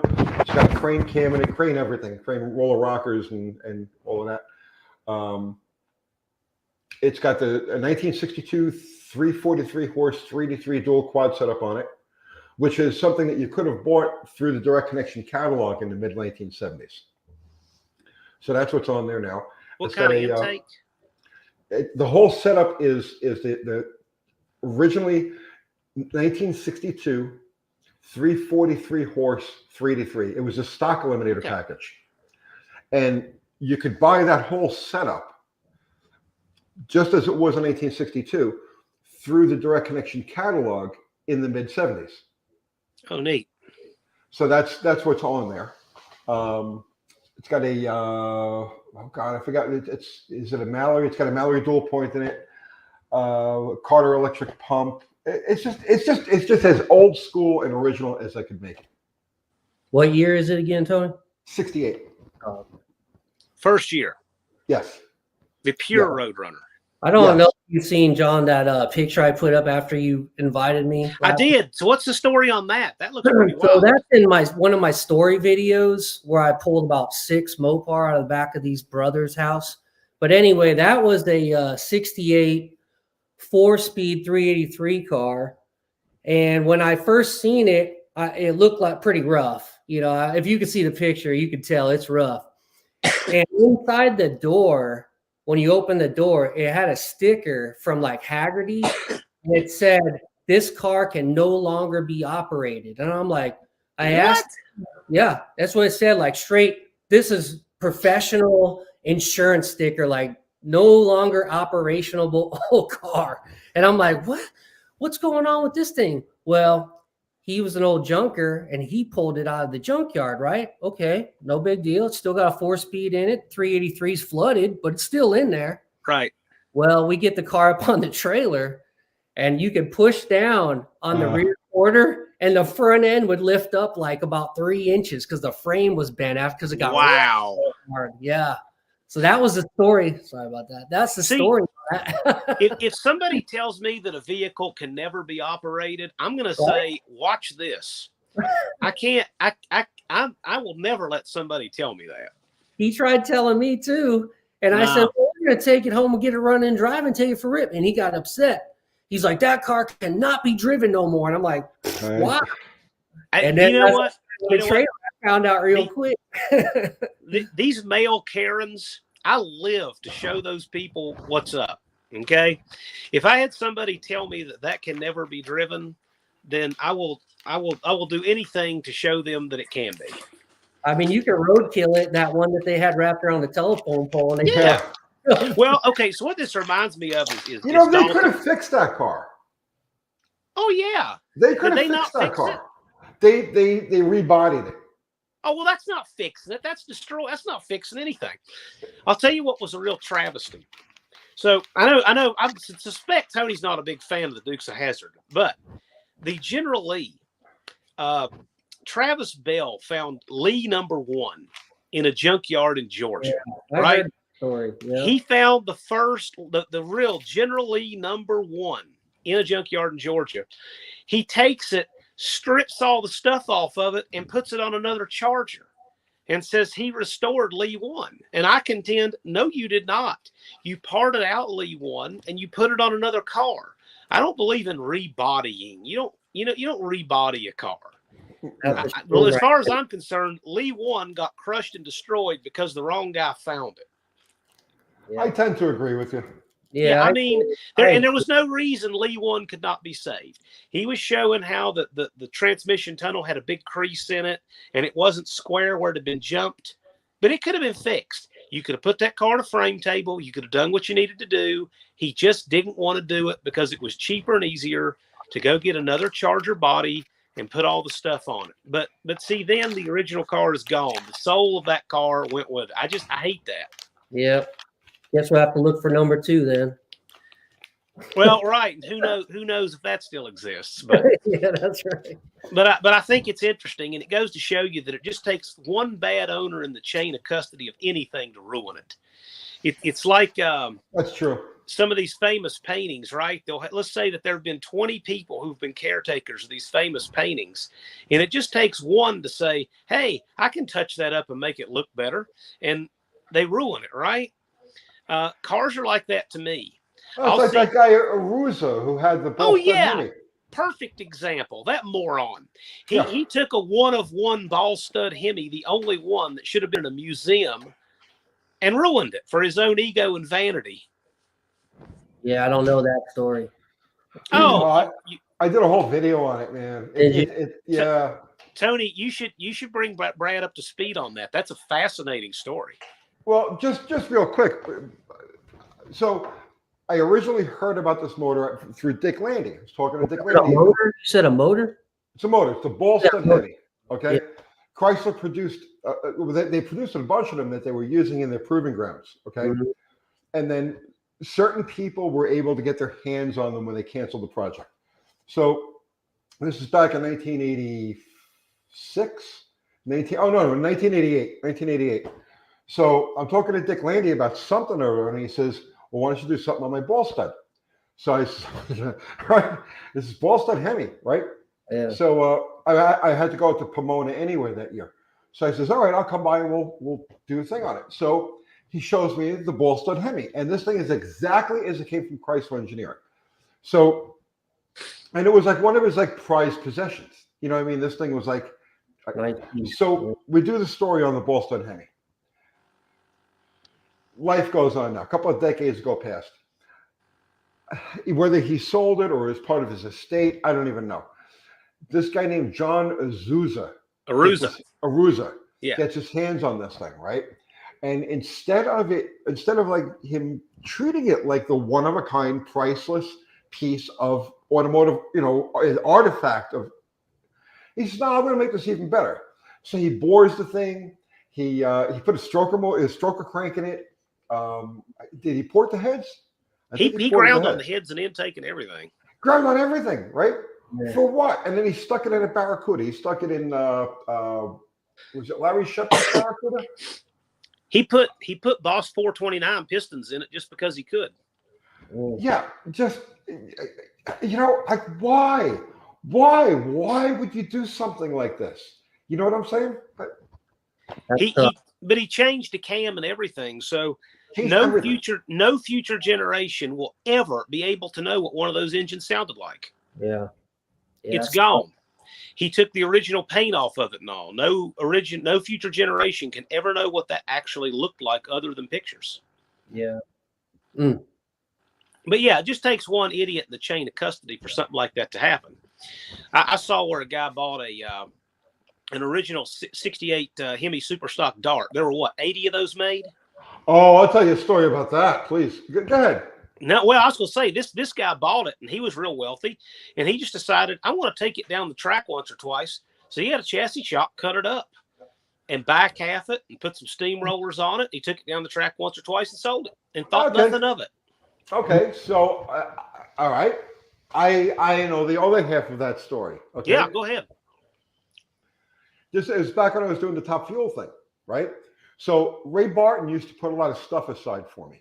Because I had an iron motor in my match race car. I had a fuel altered. And then we had the top fueler also, right? And I was dealing in Hemi parts too. I had a lot of people in the area that were running Hemis. I had a Hemi Superstock car that used to run out of my garage. So Ray Barton would put things aside for me that weren't good enough to use for him, but they were good enough to use for us because we're just going to go out and grenade the stuff, right? So I go out to Ray's one day, and he says to pick up a bunch of blocks and some heads and shit like that. And he says, go take a look. So behind his shop, there were a row of garages, like regular garage doors, single garage doors. He says, go down there, whatever it was, the third or fourth garage door. He says, go open a garage door and tell me what you think of that. So I says, all right. So I pop open the door, and there is a pristine, still in the two-tone primer, 1968 Hemi Dart. Okay. Just as it was delivered from Hearst. Okay. Wow. Mind blown. Okay. Mind blown. Yeah. I'm like, Ray, what are you doing with this car? Where this car came from? He says, guy that owns Checkers bought it. I says, Checkers, there's a hamburger chain called Checkers Hamburgers, right? And this guy bought the car. I says, okay, so, and he says, do you want to run a Superstock car? I says, no, I have no, my hands are full. He says, well, I need somebody who wants to actually take this car and run it. I says, what do you mean take it out and run it? He says, well, this guy's he's putting a chassis in it. He wants to make it a legal Superstock car. And he has nobody to run the thing for him. He says, I trust you. I says, no. Hey, first off, I can't do it. And secondly, you cannot cut on that car. It's the last one. No doubt. The last one. Yeah, why would you want to? So now that's why I left off with this. I never heard or saw, like, this was towards the end of my involvement with cars, because I went cold turkey away from cars for about 10 years. Mm-hmm. So this was like right towards the end of that. And I never got the follow-up story. I don't know what happened to it, but based on what you're saying, that's probably the same car. It could be. You know what? I need to look at that. I need to find that article. I read it probably 20-some years ago, and I bet you it's the same guy. I said the guy who owned it owned Checkers Hamburger. I bet it's the guy. I bet it's the guy. What a small world. I knew the second half of the story. You knew the first half. That's pretty cool. Yeah. I will never forget flipping open that garage door, man. It's just like, and that the same day I stopped by John Bauman's place. He talked about Carlisle, because Bauman's shop was right about 15 or 20 miles up the road from the Carlisle Fairgrounds. So I went from Barton's place to John's place, and John had he had the Superstock AA record at the time. And he and who was the other guy? Who was? It doesn't matter. He had the Superstock AA record with his Dart at the time. So I dropped in on him, and we're shooting the shit. And he says, "Hey, you want to buy a Challenger?" I says, "Not really." He says, "I got a Hemi Challenger. It belongs to a guy. He wants me to get rid of it for him." I says, "No shit." So he brings me to the garage. This is like the same fucking day. And he brings me to this garage, like the same type of thing. And what happened was it was owned by an old black guy who used it. He bought it brand new, and he used it as his daily transportation. He worked in a factory right in that area, okay? And that was his daily transportation. And he sold it to Bauman. And then Bauman wanted to sell it to me for $22,000. This was a dead stock, dead original, like exactly the way. Just picture at the time it was like a 20-year-old car, right? Just picture a 20-year-old car, regular. You walk past it, it wouldn't even know what it was, and I could have had that. I kicked myself in the ass every day about that one. That's tough. I went and looked at a really nice daily driven '69 Road Runner in 1992. B5 blue light package, air conditioning, $1,800, and didn't buy it. I mean, you think back at some of these prices, and it's just amazing. Yeah, that Road Runner, that picture we were talking about, that's bent frame or whatever, inside that gentleman's garage after we pulled all those cars out of the back, and it's in my story on my channel. But popped it, and it was just like you, Tony. He popped the freaking garage, and inside I see all these teeth, the front of the car, the teeth. Cuda. Right. So and there's boxes stacked all up, and we are just like, what the frick? He goes, go in those between them boxes and pull that shaker off the hood. And my buddy was first one between the boxes. I'm behind him over there going, what's going on? Like jumping behind his back, like, what do you see?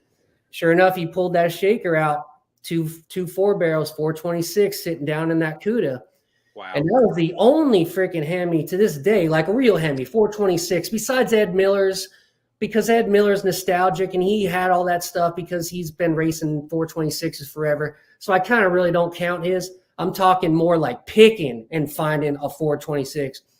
Yep, to this day, it's still sitting in that garage, but it wasn't a real 426 Cuda. He put the motor in like the 80s, but still, that's still cool. And when you're going to find one, you're not. At least I haven't. That's the only one I ever found. They weren't around very much. You'll see more Hemi cars today than you would have back in the day.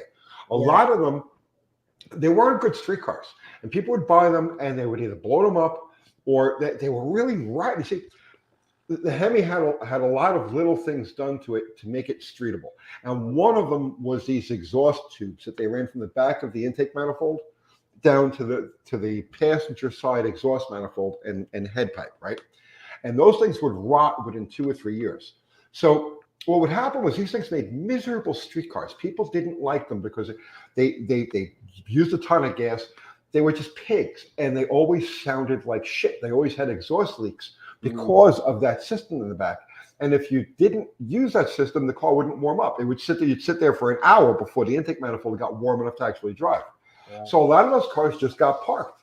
They got, by 74, 75 or so, they were an oddity. And the only ones that you ever really saw were ones that were hot rodded or race cars and shit like that. You see far more stock Hemi cars or restored Hemi, normal Hemi cars, regular cars today, like by a ratio of like 10 to 1 than you would have found, let's say, in the 70s. Mm-hmm. Right. That's interesting. But, just the Mopar guy and me, I'd like to own one before I die. And you'll be greatly disappointed. Well, no, because I know what I'm getting into. I've had several friends actually own them, and I know they're finicky and all that stuff, and they're expensive, and how everything fits. And I saw that mess that Andy had with the GTX. Oh, please, yeah. Yep. And I know what I'm in for, but he wants to do another one. What's that? He wants to do another one for the GTX. No, another Hemi car. Cool. I don't know if I want to get involved in it, but I know that he wants to do another one. I only owned one of those. Was it the 394? The 392. 392. 392. No. I'm sorry, the 392. I only owned the 392, and when I had to pay $500 for a water pump, that kind of hurt my feelings. Right. And that's just having a nostalgic piece. Those things, the one I had wasn't really fast. It was just kind of cool, Yeah. There's a trick to that, There's a trick to that. What? Small block, big block Chevy water pump. Yeah. No, I'm serious. Really? Yeah, it misses by just a hair. And Hotheads sells these little adapters that bolt in place, and you can just screw a regular Chevy water pump to the front of them. I'll tell you what, Tony, I felt bad having a Chevy alternator on that 392. I can imagine. I don't want to do Chevy water pump, but I'm just saying, it's better than a $500 alternative, you know? yeah, it was rough. And that was $500 with my core. So $500 with your core. with my core. So the unobtainium water pump core isn't worth anything to him. I found that interesting. Yeah. Well, he's just gonna rebuild that one and sell that one too. So That's one of the challenges I've got with this 341 DeSoto. By the way, Tony, the engine that this came out of, right? Yeah. Kind of munched a piston there. The engine that came out of was Bad Tree Productions or Nacho Cuda. Wait a second, hang on.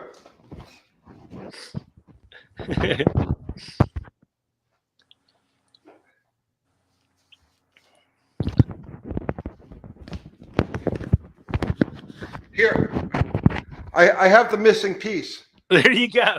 There you go. that's a bad day. It's literally the piece that's missing out of your piston, right? Let me It see could your piston. be. It could be. I bet. No, it I is. know it's not, but No, wait a minute. What did it come out of? Top Fuel. This is out of Bad Tree Productions Nacho Barracuda. Okay. And I don't know if they ever found that other piece, but actually, it's kind of funny because it actually is shaped to where it could be that one. But I kept this one as a memory as to why I should never get involved in this shit again. right. Well, so Blake says he's going to cut me off the motor mount ear off that block because it destroyed the block too. Mm. And anyway, I got a guy who runs a 5-second flathead T-bucket dragster, right? Okay. Flathead V8 T-bucket dragster. He has a welding shop. He's going to weld the ear on for me. And then I'm going to take it straight from there over to a machine shop, a guy that runs a pro stock car. So we're going to do some video with their shops and stuff like that. And we're going to get my 341 DeSoto block in shape. And I'm really hoping that a 20,000th cleanup will work because if it does, I can run stock 345 pistons. Now, you know, on the front of that motor, right, the LA timing cover literally bolts to the Yeah, we front. did that. We did it. Remember, I had you on a live last spring. We actually did a comparison, and we compared the oil pump and the oil pan and the timing cover. And it's amazing how much DNA they share between a small block and that. Yeah. Well, the Plymouth only got a poly. DeSoto only got a Hemi. The Plymouth poly is the unborn DeSoto poly. And that's why they're so close to each other. You know, that was over a year ago. We did that live, and I had a guy just probably a few weeks ago leave a comment on it. And he said, oh, there's no comparison between the LA and the DeSoto Hemi. Like, you shouldn't even have this video. There's no comparison. I'm like, why would you go to leave a comment on a video you clearly didn't watch? Because if he'd watched it, we would have probably shown him all kinds of things he had no idea. I get comments on videos that over a year ago, man. It's like, really? Yeah. That's tough. And I try to answer them too. And I'm like, man, I don't even remember the video. I got to watch. That's how I am. It's like, You remember when I had I was with Vizard and Andy Wood and you here about a month ago. Yeah. And we discussed all kinds of stuff on that live. There was a guy who jumped in the comments to talk about, well, he disagreed with us. And you could tell by his comment, the context, he didn't watch any of that live. All he did is he came there to disagree. Yeah. Some people just live for that. I don't know. Yeah, you get a lot of that, man. And that's hard to bite the bullet because you're trying to be a good dude, and then you're back here and you get some rough comments, man, and you're just like, oh, I just want to say some crap right now, and you just you stay cool, calm, and collected. Thanks for the comment. Oh, give them the heart. You're like, get out of here, man. Well, everybody runs their YouTube channel the way that they want to, and that's cool. I'm a little bit more like Tony. I don't mind playing pinata with these people in the comments. If they need to get backhanded and they came there for that, I'll oblige. Okay. Yeah. Then there's some people who don't. They want to be more diplomatic, but I'm like, no, I'm not that way. I mean, everybody runs their comments the way they want to. I noticed if you do backhand somebody, they'll come back one more time. And then if you make another point, that's about it. It's done after that. I don't keep getting the back and forth like 5, 6, 7, 8 comments. But, Well, I don't get it. I don't discuss anything with them. I'll pin if I got one that's really like, just like I get them all the time, right? Yeah. But if I got one that's like really just like out there, I'll pin it and just let everybody else have it. I don't. Yeah. I mean, you know what kills me more than anything else? The trolls don't bother me. I get a kick out of the trolls. The ones that I think that what originally scared me away from the whole comment thing was you could do a video. Let's just say you do a video on your Road Runner. Okay, I do a video on your Road Runner. All right. Right. And it's going to be a feature about your Road Runner and what you're doing with it, and what your plans are, and this is its current state, right? And this is the context of the video. Right. And then as you go through the comments, they'll be like, hey, I've got a 68 Olds 442 and it backfires when I give it, what should I do? I'm like, where did you come from? Right? It happens on every single freaking video I do. It doesn't matter what the topic is. There'll always be people in there asking things that are completely unrelated to it. It drives me out of my mind. But here's the thing. That guy that has a question about the Oldsmobile 442, he didn't watch the other 50 times you discussed Oldsmobile 442s before that, and he will not be watching the 50 times after that. Yeah. Well, I mean, I don't expect people to have watched the whole catalog of videos that I did. No, but it's just ironic. But yeah, and that's the truth. A lot of times it'll be something I covered recently, but that's okay. I get it. You stumbled across this video, and now you've never seen anything I did before. You don't know me from a hole in the wall. But they'll ask questions that are just completely. So what do you do with something like this? And you'll get 2 or 3 of them. Let's say you got 100 comments. There's going to be 2 or 3 guys in there that are like asking questions and making comments that are completely off the wall. What do? Do you ignore them and answer everybody else?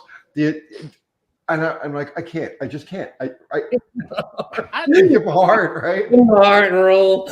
I try to do my best. I mean, anybody who's asking something in good faith, I really want to help them. But but that's why we do that like Wednesday nights. That's why we do that live tech show, because it's like, here, ask me questions. Ask them now, so I don't have to. Well, but it's like Dallas and I will have a No Name Nationals update every Friday, right? And we'll get people in the chat. There's always somebody. Hey, where is this? Right. I mean, it's amazing to me. And I'm thinking, if you don't know where it is or when it is, how are you possibly going to get there on your own? Right? I get it all the time. Where is this? I put up your link a couple of days ago on my Facebook. Because I'm like, man, I can't stand. You guys been seeing me do this No Name National stuff for the last 3 months now, 2 months. Exactly. Where is this? When is it going on? Even my own buddies, like, hey, dude, it doesn't matter. Me, man. My favorite is and I won't say who it is because it's the guy who goes live on YouTube. It's no one in our circle, but people will know who he is. This guy, somebody asked him, and it's funny because I can go to other YouTubers' lives. And sometimes I'll just watch for a few minutes before I comment or jump in. And a chat is a lot. Most of the time, people are talking about this event. Most of the time.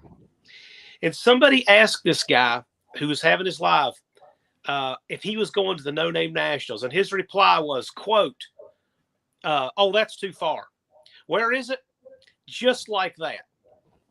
It's too far, but he had no idea where it was. Yeah. Yesterday, okay.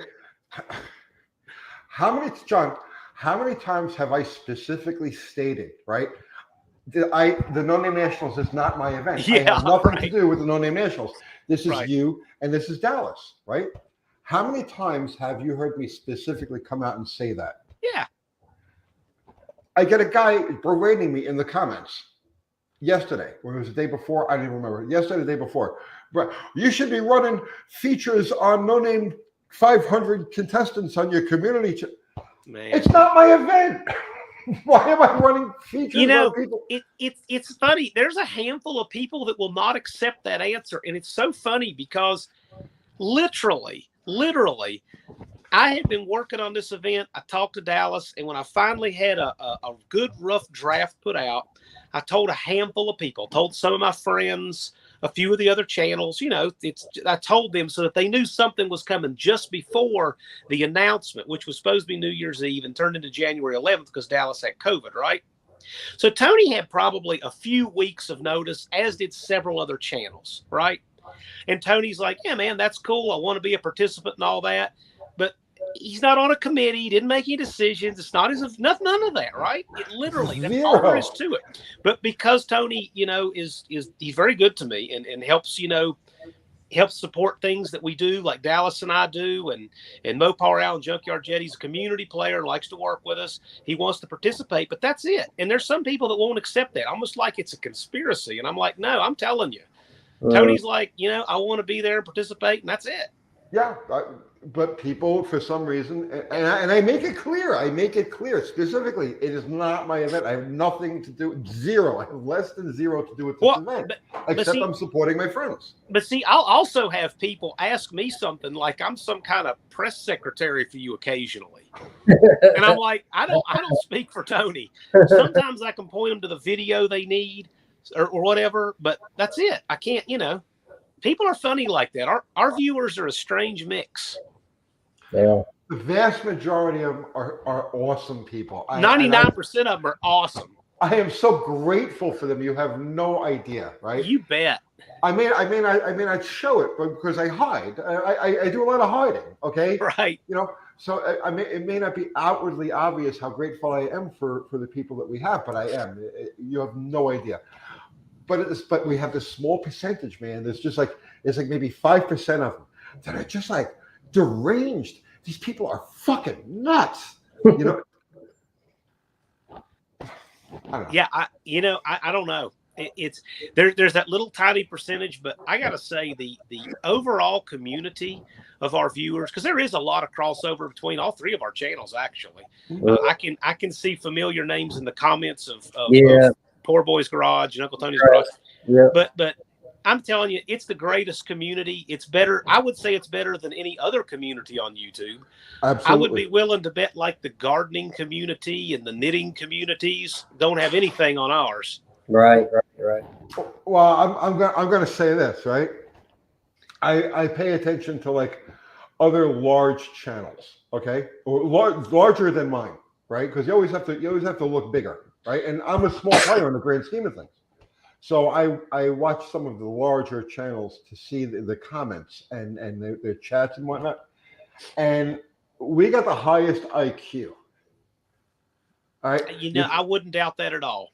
We have the most intelligent community, right? That's true. You look at some of these other ones, and it's like, it's like these people are allowed to breed. You know what I'm saying? I know exactly what you're talking about because you know what I'm talking about, right? Too, and I get it. No, you're right. But our community is made up of like articulate people who actually like kind of know things, and if they don't know things, they're learning things, and they're. Do you know what I'm saying? They're real. They have real people. I would say that your comments, because I read a lot of UTG comments. I'm a moderator there, so I read a lot of them, and we probably have more people who are experienced and educated in the automotive world more than most. Yes. Right. We have a lot of engineers that pop in, a lot of people who have a lot of engine builders, a lot of seasoned racers. Yep. Yeah. So I definitely put all the stuff in my toolbox. I give them the heart. But in the back of my mind, I put it in what they say. And then I run it by a few of my drag race buddies, and they're like, dude, quit listening to those guys on the comments. Well, one of the people I know who's a successful YouTuber on a completely different subject, he said one time, if you listen to people on the sidelines, you'll wind up there with them. Oh, yeah. No doubt. But he said that a lot of that from the sidelines is noise. And occasionally, something good will wind up that you can use. It's not very often, but occasionally there will be that one guy. No, there is. There's a few. There's a few. They're few and far between, but it's pretty awesome. Mm-hmm. No, absolutely. I have learned so much through people in the comments. You know what I mean? That like they'll say something and it's just this little kernel that sets off a chain reaction, and you're like, oh wait, okay, there's a connection here, A, B, C. I didn't even think of that, you know. And then I'll try to make another video expanding on that topic based on what I picked up. And I try to credit who it was. It's not always possible, you know, because like you know how it is. There's 1,000 comments. You read through it, it's like somebody says, hey, but what about blah blah blah? And you're like, bing, you know what I mean? And then you forget who it was, but it's there. And the knowledge, man, it's just, it's beautiful. It's beautiful. I want to thank Country Boy Gas Garage and Bill there for Super Chat. I really appreciate you guys. You guys literally help keep the lights on. Yeah. Thank you guys very much. Country Boy Gas Garage, he's encouraging us to focus on the positive comments, which we do. The haters generally just entertain me. By and large, they are just entertained. I mean, I'm telling you, I never go to bed worried about anything any of them say. Oh, ever. no. But that's always, they're interesting. It's the squeaky wheel that gets the oil. Yeah. Right? You know what I mean? It's the squeaky. And I tell you what, it's like, I go through this with Kathy all the time because she'll read through comments and she'll be like, people are saying blah, blah, blah. And I'm like, people, but it's one comment. And it'll be completely off, but she doesn't, you know, she won't know the technical thing that's in there where they're missing. Right. But it's like the one negative comment or the one thing that doesn't flow with throws a blanket or you know what I'm saying? Right. So the squeaky wheel gets the oil, and that's why we talk about negative comments. John, I'm gonna have to bail. I don't mean to cut you guys off. Yes, sir. But I appreciate you, John. Thank you for having me, Tony. It was good meeting you. Yeah, you too. Yeah, this has been a pretty long stream. All the time, and I like to say thanks to everybody who came out in the chat. I know people say, hey, Poor Boy's Garage, and I'm sitting here like, I can't say hey back, you know, every once in a while, but I can't cut you guys off. So. It's been a fun evening. We've had a lot to say. Thank you so much for joining, by the way. I really appreciate you. This is kind of a fun and different way to do a Friday live, and thanks for joining us, man. Appreciate it, man. Appreciate you guys. Yeah, nice meeting you, man. Really. And I love that car. Thanks, brother. Look forward to seeing it in person. Yeah. All right. Later. That was just kind of different, Tony. I thought, you know what, I'm going to invite some folks if they can swing by and see. Sure. Get some Road Runner owners in here. I can't. You and I are the only Road Runner owners in this whole. There's nobody else. Oh, there's all kinds of people. But it's funny is I've had more people comment that they own pieces of Road Runners. Bits of Road Runners. People own pieces of. So, you know, I bet you between all the commenters, there's probably about 47/10 of a Road Runner in the comments. Unfinished project. Oh, by the way, speaking of unfinished project, Tony, we don't know what the question is, but the answer is always Dart Sport. That's it. The answer is always Dart Sport. I have to apologize to Unfinished Project, and I hope he accepts my apology because I honestly thought that he was trolling. Right? He's mysterious. He's mysterious. He's elusive. He's enigmatic. Right? He is. And I hope that he accepts my sincere apology because I just, bro, look, your act is a little different than everybody else's, right? But it's only after I see you in the other places that I realize that, no, you're okay, right? So, like I said, please accept my apology. I hope that you come back to my stuff and yell Plan Z every once in a while. Well, you know, okay, so here's a little bit about Unfinished Project. Okay. He's a member of our No Name 500, the Roadkill Customs No Name 500, right? Sure. And right now, I believe he's at 158 subscribers. He's Okay. getting close. The guy he's actually very intelligent. He does he does stuff in his videos. He puts content up now. We've got him putting up content. He's talented. Does he He's say more than one guy. word?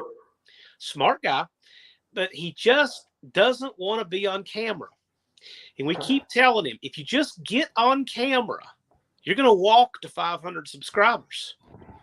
So all of you guys in the comments, why don't you go, and if you have trouble finding his channel, because it is hard to find with that name, Unfinished Project, if any video of mine, there's always a comment. It was always the first one, and it says Dart Sport. Any video I've ever done, there's a comment that says Dart Sport.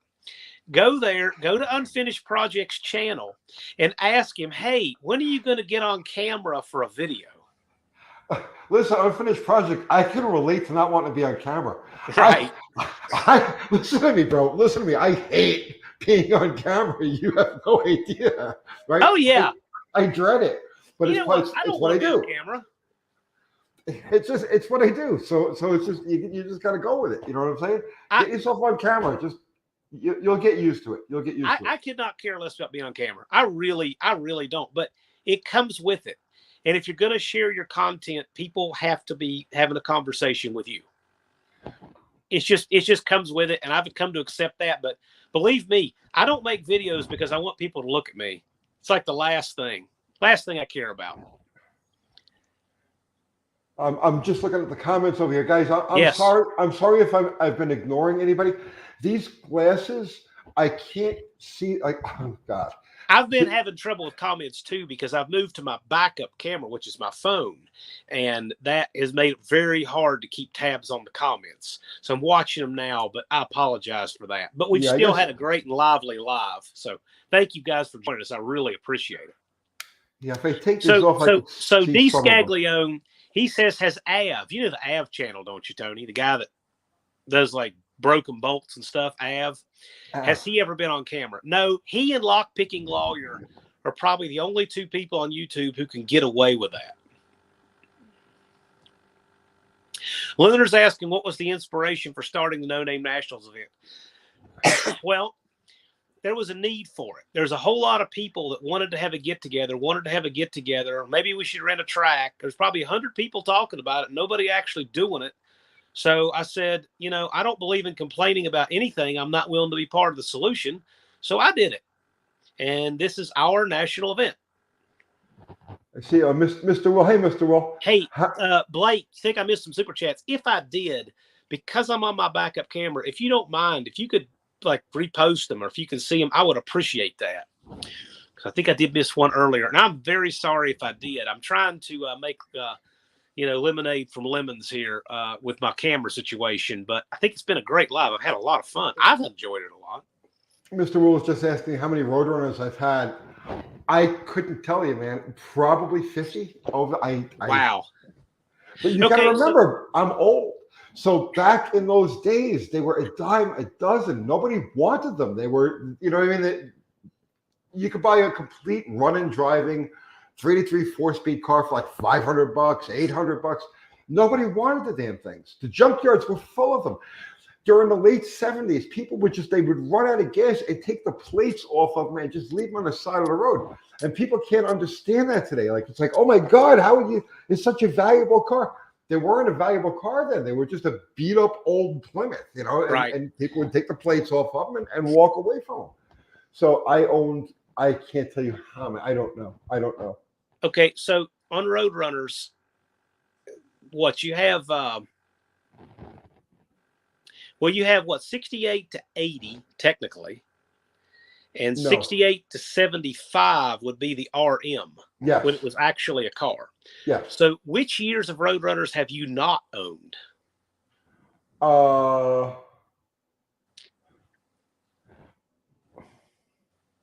Probably 79, 80, the Volare cars. Okay. I have only had 172, and that's the one car I wish you want back. That's the one car I want back. I only had that one. Was it a 446 barrel? No, it was 400 4 speed, 400. 355 gear. Yeah. Oh, cool. And it was I keep telling you, listen, it was the quickest and fastest stock Mopar I ever owned, and I've owned all of them, right? The quickest and fastest, the car with just a tune with the stock intake manifold, thermocline carburetor, right? Exhaust manifolds, full exhaust, right? Just dead stock car. The thing ran 1280s, consistent 12. I mean, you just point it, and if you pull before your power shifts the right way, car would go 1280, 1285, 1286. It was like a bracket race car. That's amazing. And it was on stock size rubber. That was on 14-inch tires. You know, so and this might be a stupid question kind of thing. If you just had one of these fountains of money, you know, people could just print money like Elon Musk, would you want to have an entry for the fast class? Probably not. My racing days are behind me. When I quit in '98, right? Was it 99, 98? I quit in 98. And when I walked away from that, I was like, I am done. I have nothing to do with cars for the rest of my life. And I went and started screwing out motorcycles. I'd always liked motorcycles. I always played around with them. But from like 99 through, the early 2000s, I had zero to do with cars. And I have no desire to go back and do it again. Like I spent my childhood, my younger years street racing, and then I spent my middle years nitro racing. And it's like I'm done. Like, so no, I wouldn't want a fast class car. I love that stuff. I'm fascinated by it. I'd love to go watch it, right? I'd love to maybe get my hands on one of those cars and play around just to see if my ideas would work or they wouldn't work. I don't know. But would I want to own one? No, no. If I had Elon Musk's money, I would have exactly the cars and bikes that I have now. I can truthfully say that if I had independent wealth, there's not much of anything that I wouldn't have that I have right now. I mean, roachy old A bodies, and the only thing I think I haven't owned that I think would be neat would be to have an A12 car. Yeah, but to I've me, never owned an A12. But to me, a clone would be great. I'd be totally down with that. I would rather have a clone, so I could drive and enjoy it. Exactly. If for a while I was considering a Hemi car, Andy's GTX changed my whole outlook on that. Kathy's too. She's like, I want a 67 GTX. I'm like, all right, we'll have to get a Hemi, right? So we had been saying, all right, a 67 Hemi GTX is going to be the next acquisition, right? And then out of the blue, Andy pops up with a Hemi GTX. Right. And at the end of all of that, we were sitting down. We were like, do you still want a GTX? I'm like, no. Did you drive it? No, I never drove it. You wouldn't let yourself drive it. I know they tried to get you to drive it. I don't want to drive it. I get you. No, I get it. All right. We still have a very healthy crowd in here. Got 100 watching right now. But you know what? I don't want to burn my guests out. I really appreciate you being here. If any of you guys have a last question for Tony or I, now's the time to get it out, and we'll go ahead and wrap up. So if there's any other last licks in the comments, it's a good time to get them. I appreciate you being on here. So you guys are in unanimous agreement. No small block, no off-brand for shock value. No. It needs to be a B or RB engine. It's got to have a distributor in the front. Oh, okay. So I could do a Ford. They put a Ford in there. Sure. Put one of them Godzilla motors in there. Oh, no, I can't. I couldn't do it. I could almost do it I wouldn't mind doing something just to shock people and push people's buttons, but it would have to be extremely temporary. Because I would not sleep well at night with that car that close to where I sleep with an X-brand engine in it. It would bother me so bad. I know what would happen. I would get up at 4 a.m. and I would just pull it. You know what, John, honestly, you could throw a 318 in it or a 360, whatever it is, to get the car running. But I mean, be perfectly honest with you, there is so much work in the details of making all of it work together. Kickdown linkage and the motor mount brackets and whatever, all in the little odds and ends that you have to line up to make something. Yeah, I wanted to ask about that. Yeah, I was going to ask about that. It's not worth doing it. It's just not worth doing it. Yeah, okay. That was a serious question I had because I've got a small block 727. I've got a couple of small. Actually, I have one of the very first 318 LA engines ever made. I should do a video on it. The cast date on the thing is so early. It's got to be like one of the first 100 318 LAs ever made. Good heads on that. It's the closed chamber head, iron water pump, everything. Mm-hmm. And I should do a video on that thing. It's a really, really early 318 LA.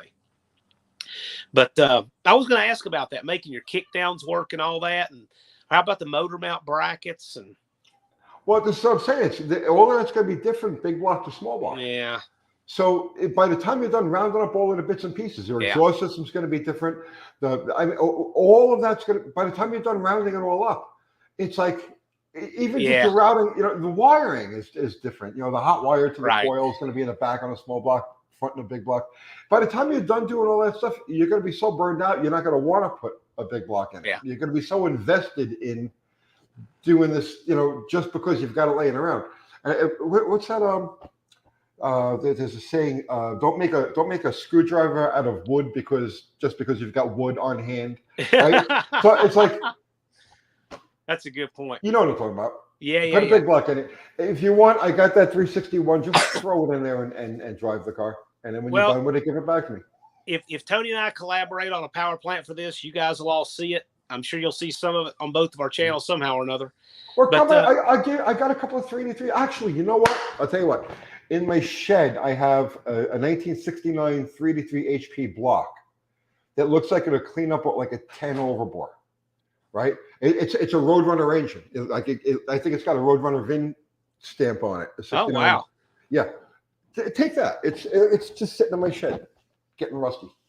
Tony is very generous. I gotta say, and he's not doing that just for you guys. That's how he really is. Oh, I'm trying to get rid of shit. I appreciate that. Yeah, I'll tell you what. We're at 2 hours, and I want to try to keep from wearing people out. Hey. Mr. Will, thank you much for the super chat. He says, if I need a steering column, hey, I appreciate that. We'll be in touch. I think I got most of the big parts, but I may have to get in touch with some of you guys. But thank you. I appreciate that, Mr. Will. I want to thank our mods, Just Mopar Joe, Unity Motorsports Garage, Blake from Bad Tree Productions, and Fubar the Axe. See, Fubar's a mod on my channel, too. Yeah. Fubar is the best mod on YouTube. He is. All really you guys are great. You know what? I've been watching my chat and not even know Fubar is in here, and I'll just watch him. He just swoops in. Yeah, like, I didn't even know Fubar was here. He's good like that. Awesome. He's good like that. I want to thank all those guys. We're going to have our next live with Dallas Friday, a week from today, and we're going to give No Name Nationals news and updates. We've got some results from our recon trip to Jeffers Motorsports Park. We're going to have some fun stuff to show you from all of that. Anything you want to plug, Tony? No, I just want to say hi to all of our channel's friends that are here in the chat. And lots of familiar faces in here. Yeah, I'm so sorry that I didn't respond to. I know people were asking me questions, whatever, and I didn't see them or anything. I apologize to anybody who I didn't mean to slight anybody. It's just. Well, we do want to remind you guys that every Sunday night, UTG Live, 7 Central, 8 Eastern, and also coming up during the week. I try to do these a week at a time because I'm on a week at a time. So you'll also have the Wednesday night Tech Talk live with Dallas from the UTG Global headquarters there. That's the time to ask all your tech questions and try to stump Tony and Dallas. And that'll be Wednesday, 7 Central, 8 Eastern. And you'll probably see me in the comments too, because I try to mod swing and axe for those guys. So, all right, with that, we're out. And also, I think I saw Buzz in here. Don't forget Buzz. You see Buzz floating around with Roadkill Customs. He's a sponsor for the No Name Nationals. He sponsors the No Name 500 class. But, he's also been an incredible help to these guys. So that's what I understand. Oh, man. Al was telling me about that. I've been out of the loop. Honestly, my head's been just. But Al was telling me today how Buzz is like, yes, right. So yeah. So Buzz reaches out to us and he wants to talk about sponsorship, and Buzz has gone above and beyond. Not only does he sponsor and help the No Name Nationals, he's also personally helping these channels that need to get to 500 subscribers. It's been pretty amazing. He has really helped guys go from 100 subscriber channels to 500 subscriber channels and help them fix the things they need to do to get their subs. It's been pretty amazing. So he's been a great resource, and he's also a great resource for established channels. If you need like a calculator of some kind or a place to find obscure automotive info, he's got tables of this stuff over at Roadkill Customs. So nice. Sure, I thank him too. He makes a lot of this stuff we do possible in the background. He's pretty good like that. Buzz, thank you on behalf of our community, man. Thank you so much. Yeah, great community member. We appreciate it. But with that, I'll see you guys later. Thanks for turning out. Guys, Mopar Al, if you're not sub to Mopar Al, head over there. And the Junkyard Jet guys have their channel going. Daddy's Money's Garage, and they're killing it. I mean, they're absolutely killing it. Something about those two. I've had a lot of people comment, especially now that we've got the No Name 500, how quickly they got their subs. Understand. These guys have been working on their projects for a year. They've been putting in the time, and you've seen it on Tony's channel. So when they finally drop their own channels, they're They not already had getting all momentum. they're not getting their subscribers overnight. They're just filling their backlog at one time. Exactly. And these But- guys have earned their subs, and they're awesome. It's just they decided where I got my subscribers over years, they got their subscribers over hours. But we all put in the work to get there. I've told Austin and John. John was over at the shop last night. We were screwing around with a motorcycle, and I told both of them. I says, "You guys are going to dwarf my channel within a year or two, because see, it's like my channel is more like nitty gritty, kind of like nuts and bolts, tech theory, and all this other stuff, right? And theirs is much more relatable because they represent, they literally are the audience. You know what I'm saying? And so people can relate to them right off the bat. And I honestly believe within a year or two, they will dwarf my channel. I have no question. Well, there's something else. I'm subscribed to both of them. I'm just glad that all these events like the No Name Nationals have come up. The circumstances have come up, including this event, to get everybody to put their best ideas, the tip of the spear, and give them a time frame to get it done. And it's just like I told them. So Sunday, after you left, we had our cookout over there at your shop. Sunday, we were shutting down the lights and cleaning up. And I said to him, I said, guys, when are you ever going to drop your first video on your channel? You still have to get 500 subs. And Austin said, oh, yeah, you want to shoot it now? It was literally just like that. So I just started shooting video, and Austin just says, okay. And we just shot a video and put it up. And that's it. It was just like that. They're so natural. They are. Just roll with it. They roll with it. It was great. We'll talk about them later. We will. You want to end this? All right, guys. Good night, everybody. We'll see all of you later. Thanks for And tuning in. we'll see you Sunday night. See you. Good night, all.